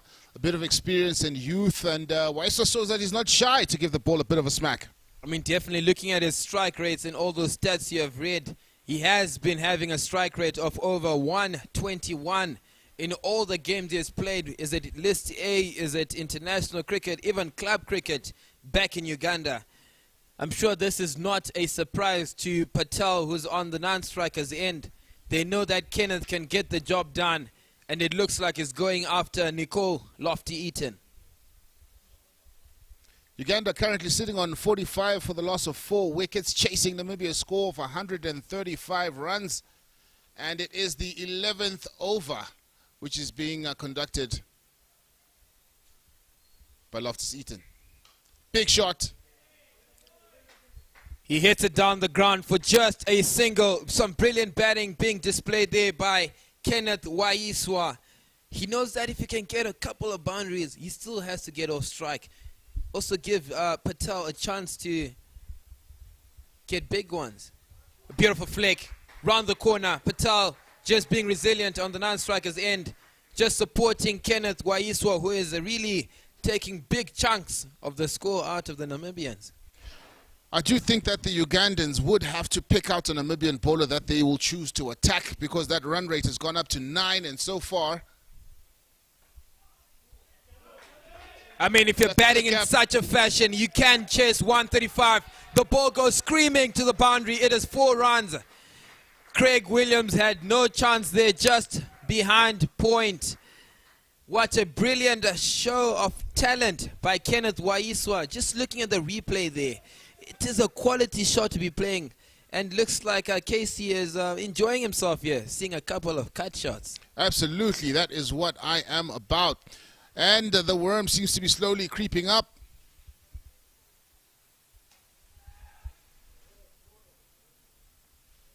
Goes safely down to the fielder.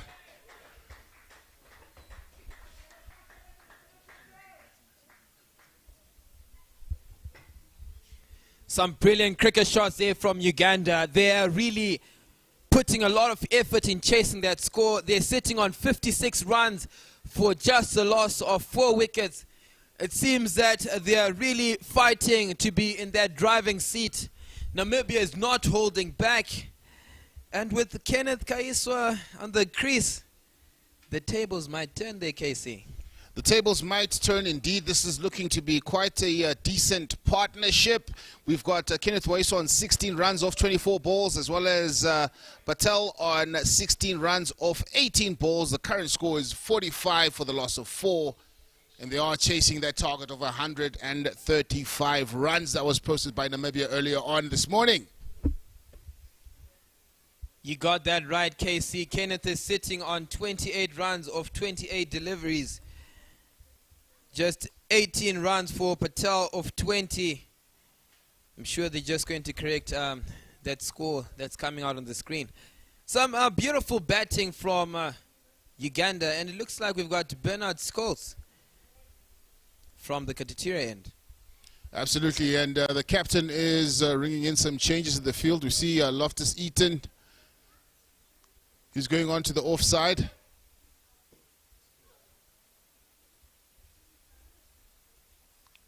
Schultz to Waiswa.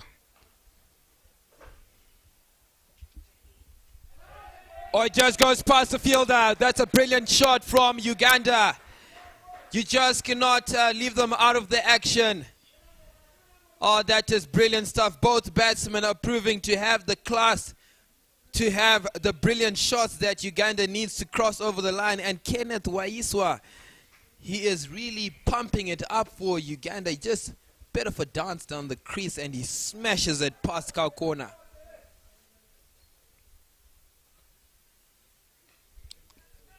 Pulled. Is it in there? It's dropped. Oh, it has been dropped by Carl Birkenstock. Namibia does not need this. Oh, that is a big wicket that they have dropped. Kenneth just goes across. Just look at the replay there. Goes across his stumps. He smacks it. He really wanted half a dozen there. Just didn't get enough. Oh, brilliant effort from Carl Birkenstock. Another catch bites the dirt. Absolutely. I do think that Carl did stop a boundary there. I think that was actually quite good fielding. Yeah, I mean, he put a lot of power on that one, Kenneth Waiswa. Look at that. Drops just slightly short of Carl, but at least he manages to stop the boundary.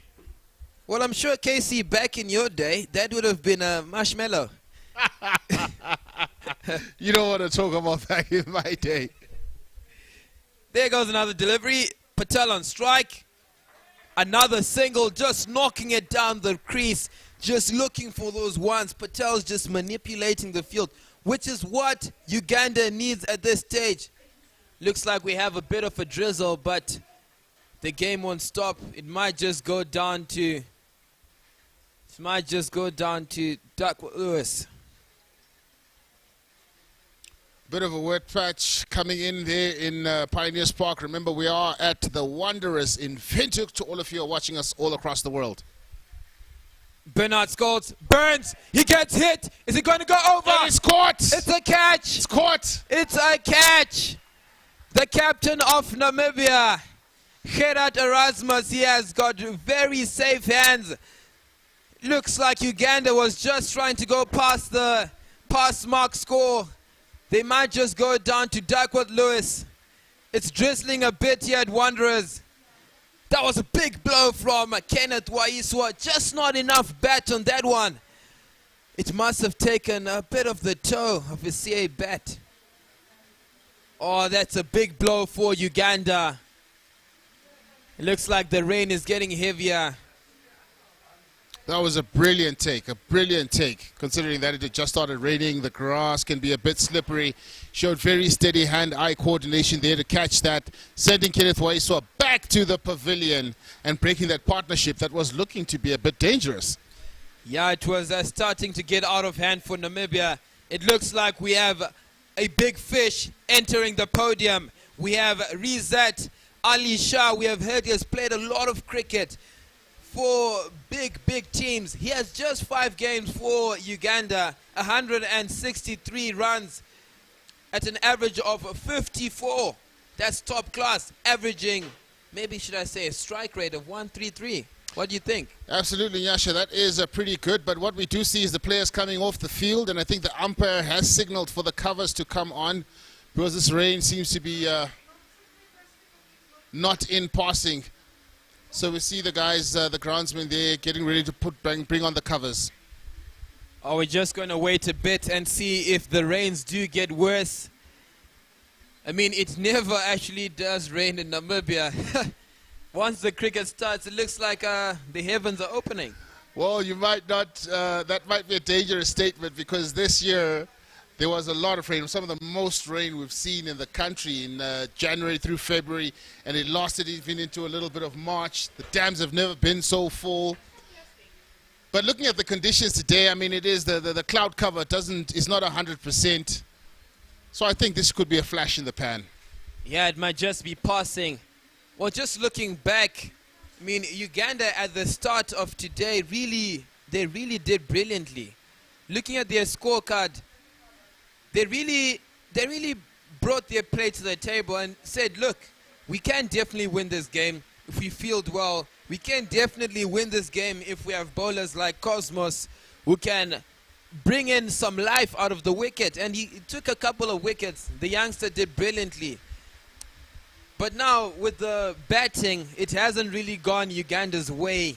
They've lost a couple of wickets up front. They've just started rebuilding with Kenneth Waiswa and Ronak Patel, and looks like they've just lost another big wicket. Kenneth was on 33 runs after just 30 deliveries. Let's talk about that batting cameo session. Tell me, Casey, was that not amazing? It was very decent. It was refreshing to see the Ugandans out there trying to build a partnership between Patel and Kenneth. And at the beginning, Patel actually had more runs for less deliveries, but then Kenneth seemed to decide he's going to take them on, and he took them on, and he ended up having a strike rate of 110, scoring 33 off 30. I mean, we saw the way he started. He started quite slow, and he really read the pitch. And looking at his striker, as you said, it's just a touch above 100, which is what you want in T20 cricket. And at this stage of the game, well, if it does stop raining, Uganda can definitely take this one into the bag. Well, they could make it a bit of a nail biter. We'll have to see. But looking at the fall of wickets, first to go was Roger Mukasa, was bowled by Freiling from Namibia. He broke the opening partnership. He only scored 3 runs after facing 6 balls. And Arnold Otwani, the captain, he was caught by Kotza, bowled by Ben Shikongo, and he only scored 2 runs off 3 deliveries. So the first partnership was broken pretty early, Nyasha. Did that set the tone for the rest of the day? Oh, that really got Uganda under pressure. I mean, if you look down there, there was a 0 from Saud Islam. Then we had Ronak Patel, who really tried to calm things down. Looking at his strike rate, he's going at 90 now, but there's a stage where he was going at just a touch above 40 as a strike rate. And I think he has really done a good job to stay in and to defend his team. He tried to build a partnership with Dinesh Nakrani, but looks like Nicole Lofty-Eaton just could not refuse that catch. No, he couldn't. That was a very good catch out there in the deep. And, yeah, that saw the demise of none other than Kenneth Waiswa. But what we do see is that the Ugandan Cranes definitely have an opportunity now to have a little group session, talk about what's going out there, try and come up with some sort of a plan, Nyasha. Yeah, definitely. I mean, I'm sure this is actually quite a good thing that the rains came down so that they can regroup and maybe talk a little and re-strategize. I mean, they still have a lot of batting in their changing room. We still have Frank, who's averaging 31, who has played 4 games, scored 95 runs at a strike rate of 175. There's a lot of names still to come, and I'm sure it's not the worst of positions for Uganda. I'm sure they can still come back and bring some firepower. But what they will have to do is definitely bring up that run rate, which is currently sitting at 5.13. They're trying to get it near the 9 or 10 mark as soon as they can. They've got 5 players back at the pavilion for 65 runs, chasing 135. It's very interesting. You can't really call this game as yet. You can't really call it decided. It's still, you know, it's a bit of a seesaw. We saw Namibia when they went into bat. We saw the Ugandan Cranes coming in, taking a few wickets, and we thought, oh, Namibia's in trouble. Then they posted 135, which is slightly below the average score here at the Wanderers. And then now the Ugandans coming in, they're having a bit of a bat. We've seen a bit of a wobble, then we've seen a bit of a partnership. We don't quite know what to expect. Look here, mate. 9.5 is not difficult to chase in 6 balls. I mean, every over's got 6 balls, and in T20 cricket, you tend to see more batsmen actually going for boundaries. And 9 runs is just 1 6 and a 4. You got the target. And I'm sure if Uganda manages to get a partnership, I mean, what's for Uganda right now, they need to concentrate on getting the right click. I mean, Patel and Kenneth Waiswa had really gone brilliantly, and that's why we saw Kenneth actually sending a few over the boundary, some couple of very brilliant shots. And I'm sure Patel, if he can manage to do that with the next batsman, who is one of the very, very top-class batsmen Uganda has, Ali Shah, as I said, his highest score is 53 not out. He's got a strike rate of 133 in the 5 games he has played, averaging 54. He can get a partnership with him. I think Ali Shah is going to be quite significant. Going to be quite significant in the Ugandan cause, because if Ali Shah comes through and he does play to his potential, then they could actually make a very good pair out there in the middle with Patel, because Patel has seen it very much capable. He's got the experience. They are the ones that will be able to either win or lose this game for the Ugandan Cranes. But let's talk a bit about Namibia's bowling. We saw Benji Congo come in there, bowl 2 overs, getting 2 wickets with an economy rate of 4, with only just 1 wide delivery. Well, I don't know what the coach of Namibia will be talking about now. I think the only thing they can think of is, let's stay in the driving seat, boys. I mean, that's all he can say, and they've really done well. I mean, those catches already taken up front, those big wickets, Benji Congo taking 2 wickets at an economy of 4. I mean, he's about to beat his best, which is 2 wickets for just 4 runs. And then you see Jan Freiling coming in from the academia end. He bowled 2 overs, got 8 runs scored off of him with 1 wicket and an economy rate of just 2. That's quality. I mean, you just can't miss that boy in the action. He can really send big, big, big waves to any batting lineup that faces him. Considering that he has that left arm action, it's already difficult facing left arm seamers. Now, considering the wicket, how it has been playing throughout the day for the pace bowlers, with Tangeni coming across you, it's going to be a big ask. Absolutely, absolutely. Well, it's going to be very interesting to see how it plays out. And we know Bernard Schultz was in the middle of, well, not in the middle, towards the end of his 3rd over. He has so far conceded 14 runs, but most importantly, he's taken a wicket. One thing you should consider, KC, is Mauritius hasn't bowled, who is one of the wicket-taking big shots in Namibia. I mean, there's a few club games back. He has taken 8 wickets. I think it was versus Wanderers. He is a big fish, and I'm sure if he gets an opportunity to bowl here, he's going to take a couple.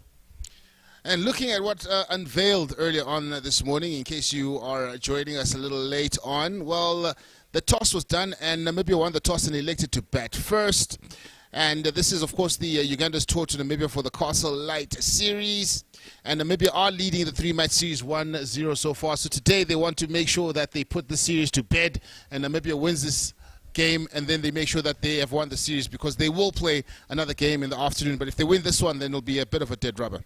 Yeah, definitely. I mean, Namibia is going to be trying their best to get this out of the system, should I say. They really have to win this game to make sure that they've won the Castle Lite series. But Uganda can come back. As we said, they've got a lot of batting to come.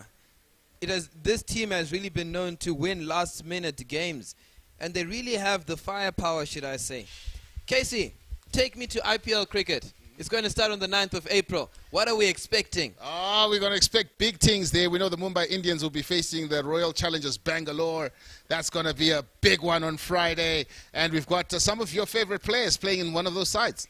I mean, yes, it looks like the big fish are going to have the first chunk to the IPL series. I mean, you know, there's a lot of excitement building up to that, considering that we didn't have much IPL cricket due to COVID. And, you know, having it being played again is quite incredible, where many international cricketers come together to play T20 cricket, the game we love. And I just saw when we mentioned the IPL, I saw Tanuj there, pumping his hands. I'm sure he's pretty, very excited for that. I mean, looking at the players that the Mumbai Indians have, they have none other than Rohit Sharma as the captain. Yeah, definitely. Rohit Sharma, that is a powerhouse. I mean, he has a lot of 200s in ODI cricket, and he's got a lot of hundreds in IPL cricket itself. Looks like we've got Sachin Tendulkar's son. That is the one that we wanted to talk about. Sachin Tendulkar's son, Arjun Tendulkar. He will be playing for the Mumbai Indians. And I'm just trying to think about the amount of pressure that it must be to be the son of a legend, a cricketing god like Sachin, who can't walk through the streets of any street in India. If he walks through the street of Mumbai, he gets mobbed. He actually has to put in a request for the police if he needs to go shopping so he can get some protection. I mean, fame comes with a lot to handle. Tanuj, join us. IPL cricket, buddy, this is your favorite game. This is what it's all about. When we talk Tanuj, we're talking IPL cricket. This man knows a lot about all this. Tell us, who are you expecting to win? I mean, there's a lot of teams and there's a lot of big names. And looks like the names have been shuffled a bit. Thanks, Nyasha. When you guys mentioned the first two teams, Mumbai Indians and RCB, I was like, who's Mumbai Indians? Because I am all throughout RCB since day one, since the IPL first started, almost a decade ago. I've always been a Royal Challenger Bangalore fan. Love that team, love the brilliance batting. I mean, got some big guys in RCB, Virat Kohli, AB de Villiers coming back once again for RCB. So yeah, that's going to be an awesome game to watch. Mumbai Indians versus RCB, 9th of April, not to be missed. And Kieran Pollard is in the Mumbai Indian squad. And he had a big game, obviously, against Sri Lanka in the series that went down in the West Indies. Boy, if you saw those sixes that he hit, it really got social media. Boy, if you looked at those big sixes that he hit in that one over, was it the T20 series between Absolutely. Sri Lanka? Oh my goodness, that guy is a definition of power hitting. 36 runs in 1 over. That was just amazing. Stand up and deliver. He just kept smacking the spin bowler out to the boundary. And that was really, really something very, very interesting that we enjoyed. Also, we're going to be seeing Kolkata Knight Riders. They are going to be playing also, as well as the Sunrisers. And if you're looking at the Knight Riders squad, you've got Ewan Morgan as captain. Big fish that is. He is known to flick them over the boundary at ease. And it's quite interesting seeing that this game actually has a winning rate for both sides at 50%. 50%. Well, it's actually 49% for the Kolkata Knight Riders and 51% to the Sunrisers. It's going to be a good game. Hey, it looks like it's quite an average game. And that's what you want to see in T20 cricket, when big fish go up against each other and showcase their talent. Absolutely, and Dinesh Karthik will be playing for the Sunrisers, so that's actually going to make it also all the more interesting. So we have a rain delay here at the Wanderers in Pioneers Park, and we see some lads there playing a bit of kippy uppy. Definitely look at that bit of football. I mean, it looks like every man's best sport. Cricket may come and many other sports may come, but if you want to get a man's attention, talk about football. Absolutely, and looking at the Premier League games that happened over the weekend, I heard the guys in the commentary section speaking about Arsenal's defeat to Liverpool. I was so over the moon by that victory because I'm a big Liverpool fan. Oh my goodness, all the Arsenal supporters are really disappointed. Oh, I mean, what happened in that game was just remarkable for the Liverpool supporters, but Arsenal, it was just it was not so good. You sound like an Arsenal fan, Yash. Oh, my heart is hurting right now.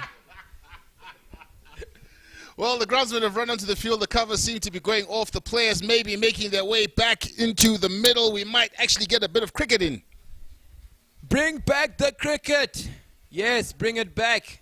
The commentators want to talk about the game, and we really want to see what Uganda is going to do about this situation. They had 65 runs for the loss of 5 wickets.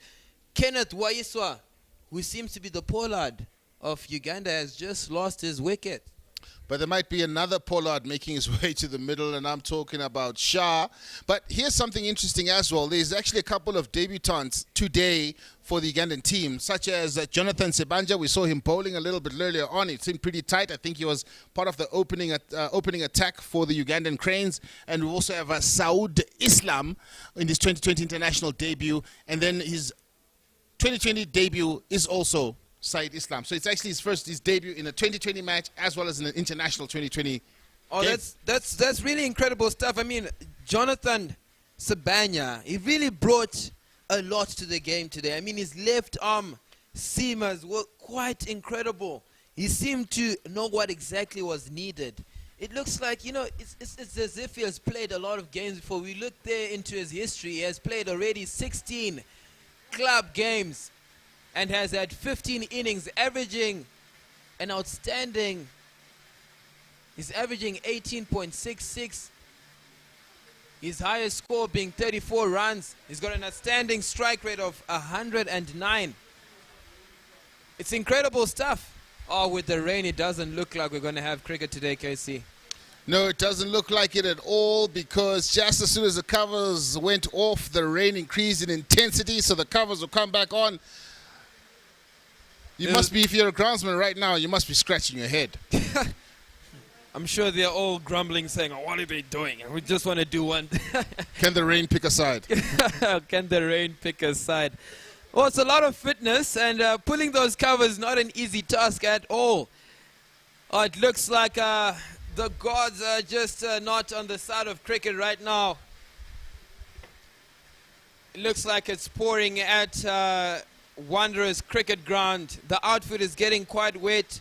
The umpires are still to make a decision whether or not they should continue this, or should they just calculate the scores. More than 10 overs have been bowled, so we can definitely get a winner today. It's not looking good for Uganda, though. Yeah, Uganda does not seem to be in a very great position right now. We'll just have to see whether, if Shah is going to come in next, and if Shah does come in next, will he form a good partnership with Patel, who's already out there and seen how the wicket is playing, and will they be able to consolidate and perhaps build? Well, joining us now permanently, well, he had taken a bit of a leave. Tanuj, tell me, what do you think, man? The rain is just refusing to stop. The groundsmen are doing a lot of fitness there, pulling the covers on, putting the covers off. What are we to expect? Yeah, Nyasha, very, very busy down over there. I was walking around a bit earlier.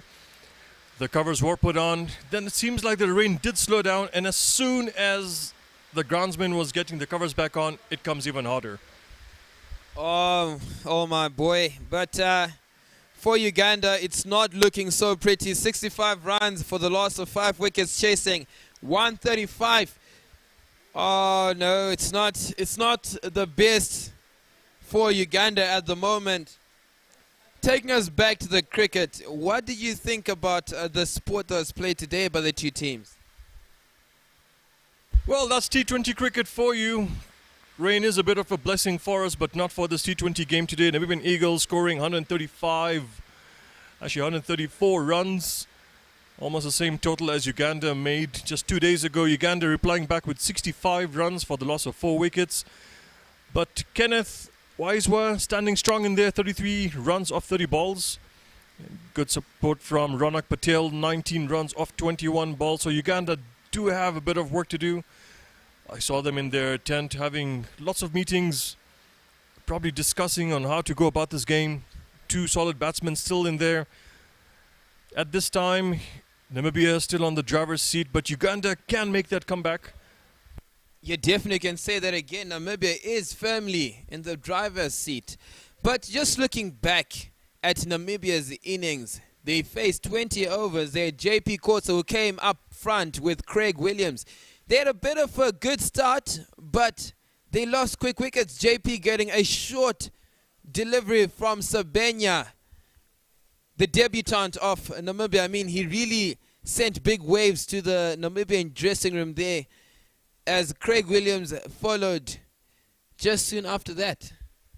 That's right. Namibia did get off to a rocky start, but in the middle order, proving themselves very valuable over here, contributing almost 86 runs, and then bringing the total to 134. Namibia will have a bit of chatting to do among themselves in the second game, if it happens. We'll see how the rain progresses. Yeah, definitely, Tanuj. Just looking in one of the batsmen there for Namibia really performed. That is Johannes Jonathan Smith, known as JJ Smith. He was born on the 10th of November 1995. He's aged 25, and he's really pushing the boundaries for Namibia. He has played in the Namibia's under-19s team. He has played for the Knights in the Canadian Premier League alongside Chris Gale. He's a bowling all-rounder, right-handed batsman. I mean, looking at his stats, this is outstanding stuff. He has really proven to stick to that 160 strike rate, and he has done quite brilliantly. His highest score being 120 in List A cricket. Lots of cricket to be played by this young man, J.J. Smith, our southern boy from Keetmans. Looking at the current update right now, the heavy rains that we just had earlier on seems to be stopped. Our two umpires walking out to the field, going to make a quick inspection to see if the game can carry on. Our two umpires today is Klaus Schumacher and Marius Lowe, with our third umpire, Andre Lowe. Yeah, definitely looks like the umpires really want the game to go on, and we can see a few Namibians just coming out of the dugout there and just practicing their actions. We've got Mr. Jan Freilink and JJ Smith having a bit of a roll, loosening up their shoulders. Seems like DL won't come into play today, but the equation reads Uganda needs 70 runs and 44 balls. Asking rate is just above 9.5.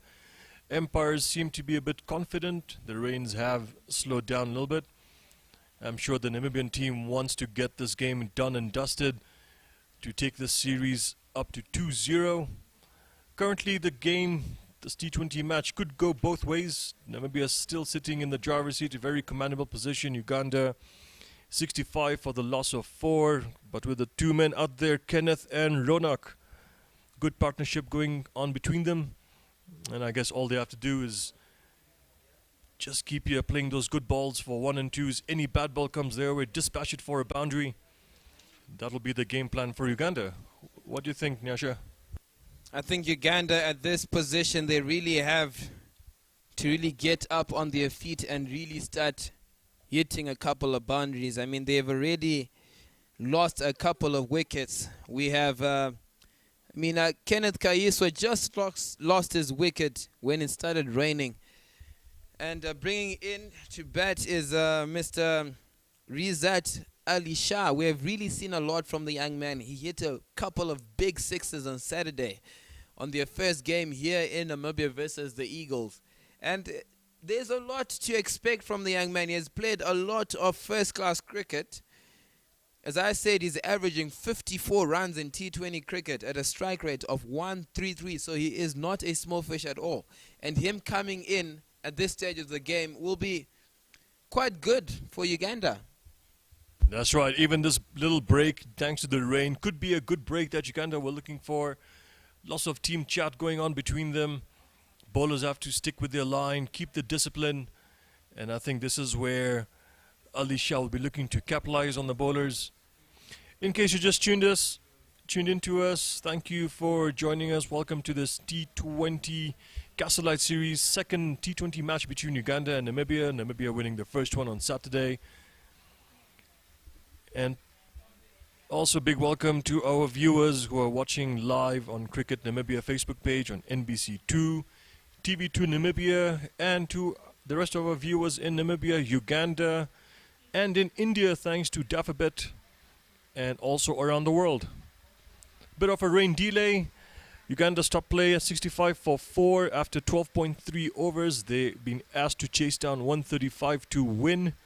Seems like as soon as the covers go off, the rain picks up again. A bit of Murphy's Law going on here.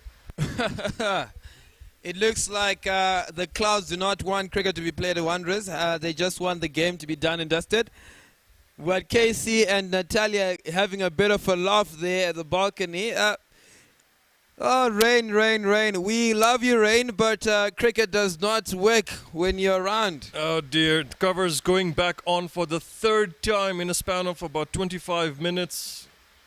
This is a bit disappointing for Uganda and for Namibia. Apologies to our viewers. Unfortunately, the weather is something we cannot control.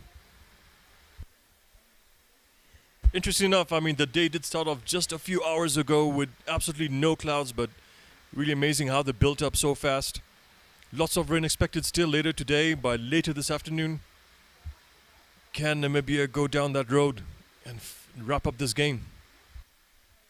Yeah, I can definitely say that again. I mean, it has been a very, very interesting game as we started with Uganda showing a very incredible piece of class, should I say. Their fielding was top-notch, and we really enjoyed the start of today's innings. Would like to thank Castle Lite again. It is the Castle Lite T20 series between the Cranes and the Eagles. It is the battle of the birds here at Wanderers, but looks like the weather is not favorable for any ball to be bowled at this stage. We'd like to thank you again. It's Tanuj and it's Nash. We hope to see you soon. Just stick around and hopefully the game begins again.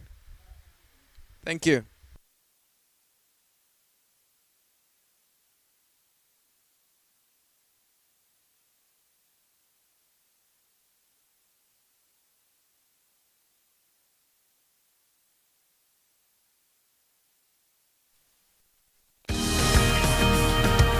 Cricket Namibia has recently embarked on a roadshow in the south of Namibia, reaching numerous schools and introducing the game of cricket to our youth. My name is Riberi. I'm schooling at the Deng Memorial School. It's in Kalkran, just a small village, and we're having cricket at our school. It's live. I feel very happy and privileged that Cricket Namibia is in Kalkran at our school. Ek is nou lekker om cricket te speel. So my eerste keer dat ek cricket gespeel het. Today we basically learn a lot about cricket, the operations of cricket, their structures and the different methods we can use to develop cricket at our school. Ek wil baie dankie sê dat hulle vir ons vandag so 'n heerlike sport kan kom leer het.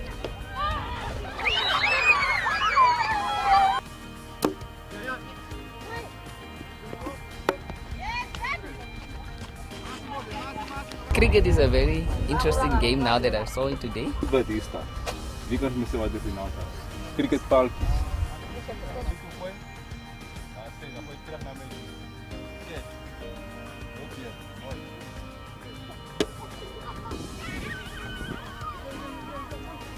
The cricket really was amazing for the kids. They enjoyed it, and we thank Cricket Namibia for bringing it here. I do the coaches education, which I'm going to look at you as coaches. Not just teachers, but I will relate what I'm about to do with teaching. Yes, I like that.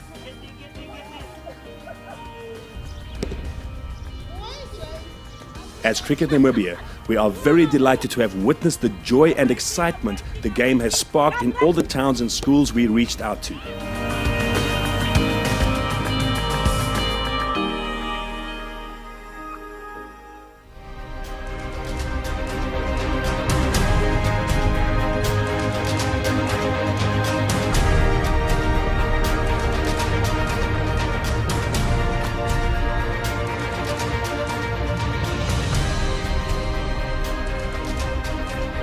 This is our export product. In 26 months, we have transformed from 49 for 9 to a sport that's going globally, competitive, professional, the sport of choice in this country, and inclusive, with no political interference. We are set to make cricket with you something special in this country.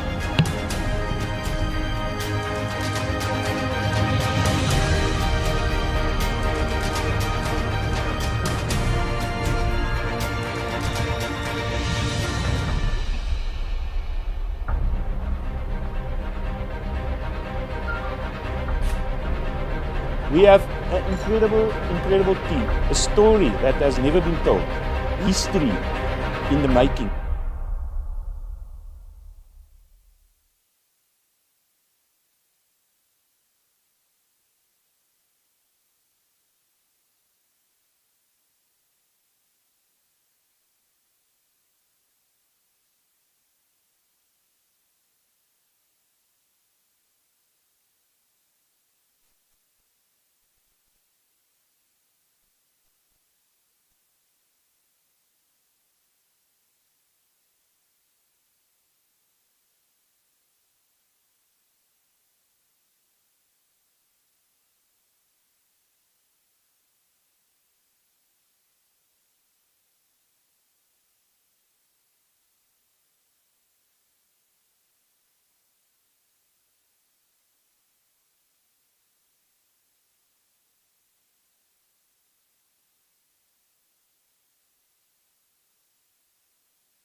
Congratulations, Namibia. Is this on? And there you have it, folks. Thanks for tuning in to Cricket Namibia on their Facebook page.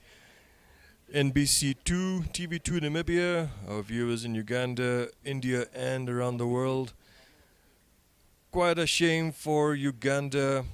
Rain washing away the games. Namibia winning by 21 runs using the Duckworth-Lewis method.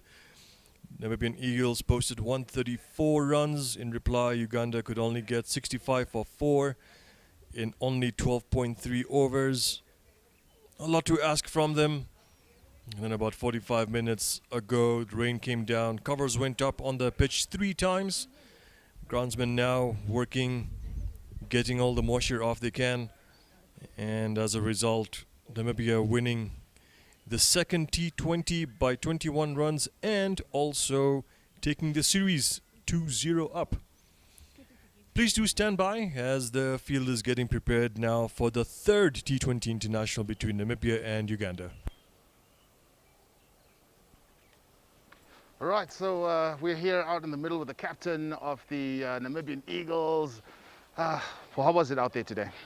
Yeah, it was quite a tough match to get the grip off. I think we started off poorly again in the power play. There's something for us there to consider. But yeah, obviously we had to bring the fight to the ball then, and yeah, very well done to our bowlers who did it. And to the middle order, batsmen also steered it, took the ship to some calmer waters and got us to something that we could bowl at. And yeah, I think besides the rain, I think we probably still would have defended it, and that is a really good effort from our bowlers. Absolutely it is. I mean, it came down to Duckworth-Lewis, so Namibia won by 20 runs, which means that we take command of the series. How does that change your approach to the next game, the last game of the series?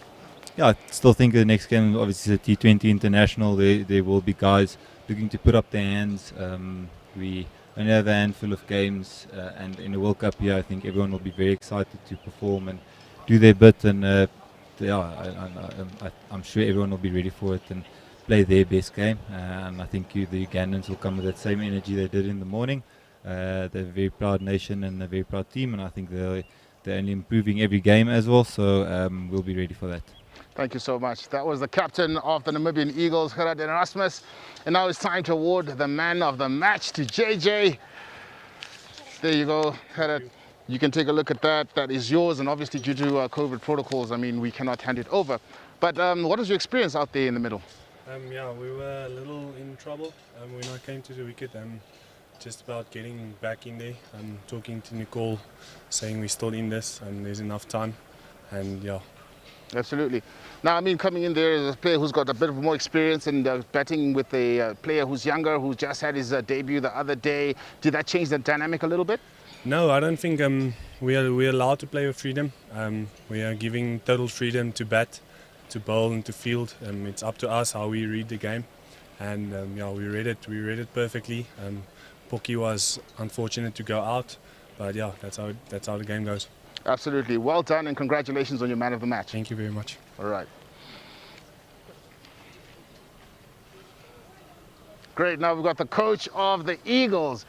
Well done to the boys out there today. Yeah, it was a good win for us, especially after a tough start with a bat. You know, we had to wrestle back the momentum, and again with an excellent partnership with Michal de Pre and JJ Smith, you know, we managed to get to a reasonable score.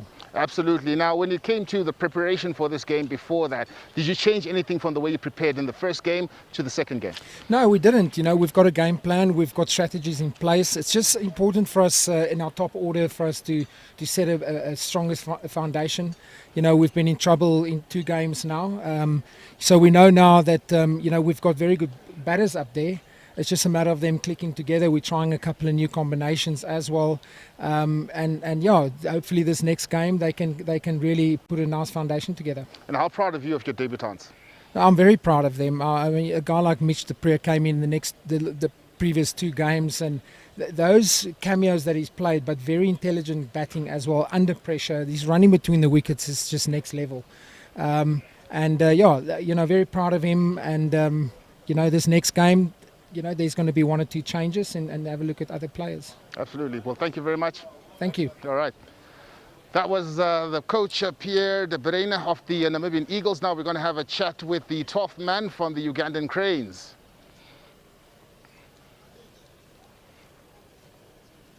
First off, let me start by welcoming you to Namibia. Thank you very much. So, what was the experience like out there? We saw a very big improvement in the fielding, especially from the first game into the second game. What did you do different? I think first game there was a bit of jet lag, but after the hard loss we went back, reflected, had a meeting, and we felt we could up it by about 40%. So that's what we did. Absolutely. Are you a bit disappointed with that? It had to come down to Duckworth Lewis. Do you think 135 was gettable? Very, absolutely. It's unfortunate we lost a couple of wickets early, but I thought we had brought it back and we had set ourselves to win it. Okay, well, thank you very much. Thank you very much. All right, lastly, we're going to be talking to the coach of the Ugandan Cranes, Mr. Lawrence Mahlatane. Good afternoon, Lawrence. Yeah, good afternoon. So, Lawrence, I mean, look how it played out today. We noticed that, I mean, in the field, it was a bit off on the first day, but today they came back, the boys. We saw them practicing before the game.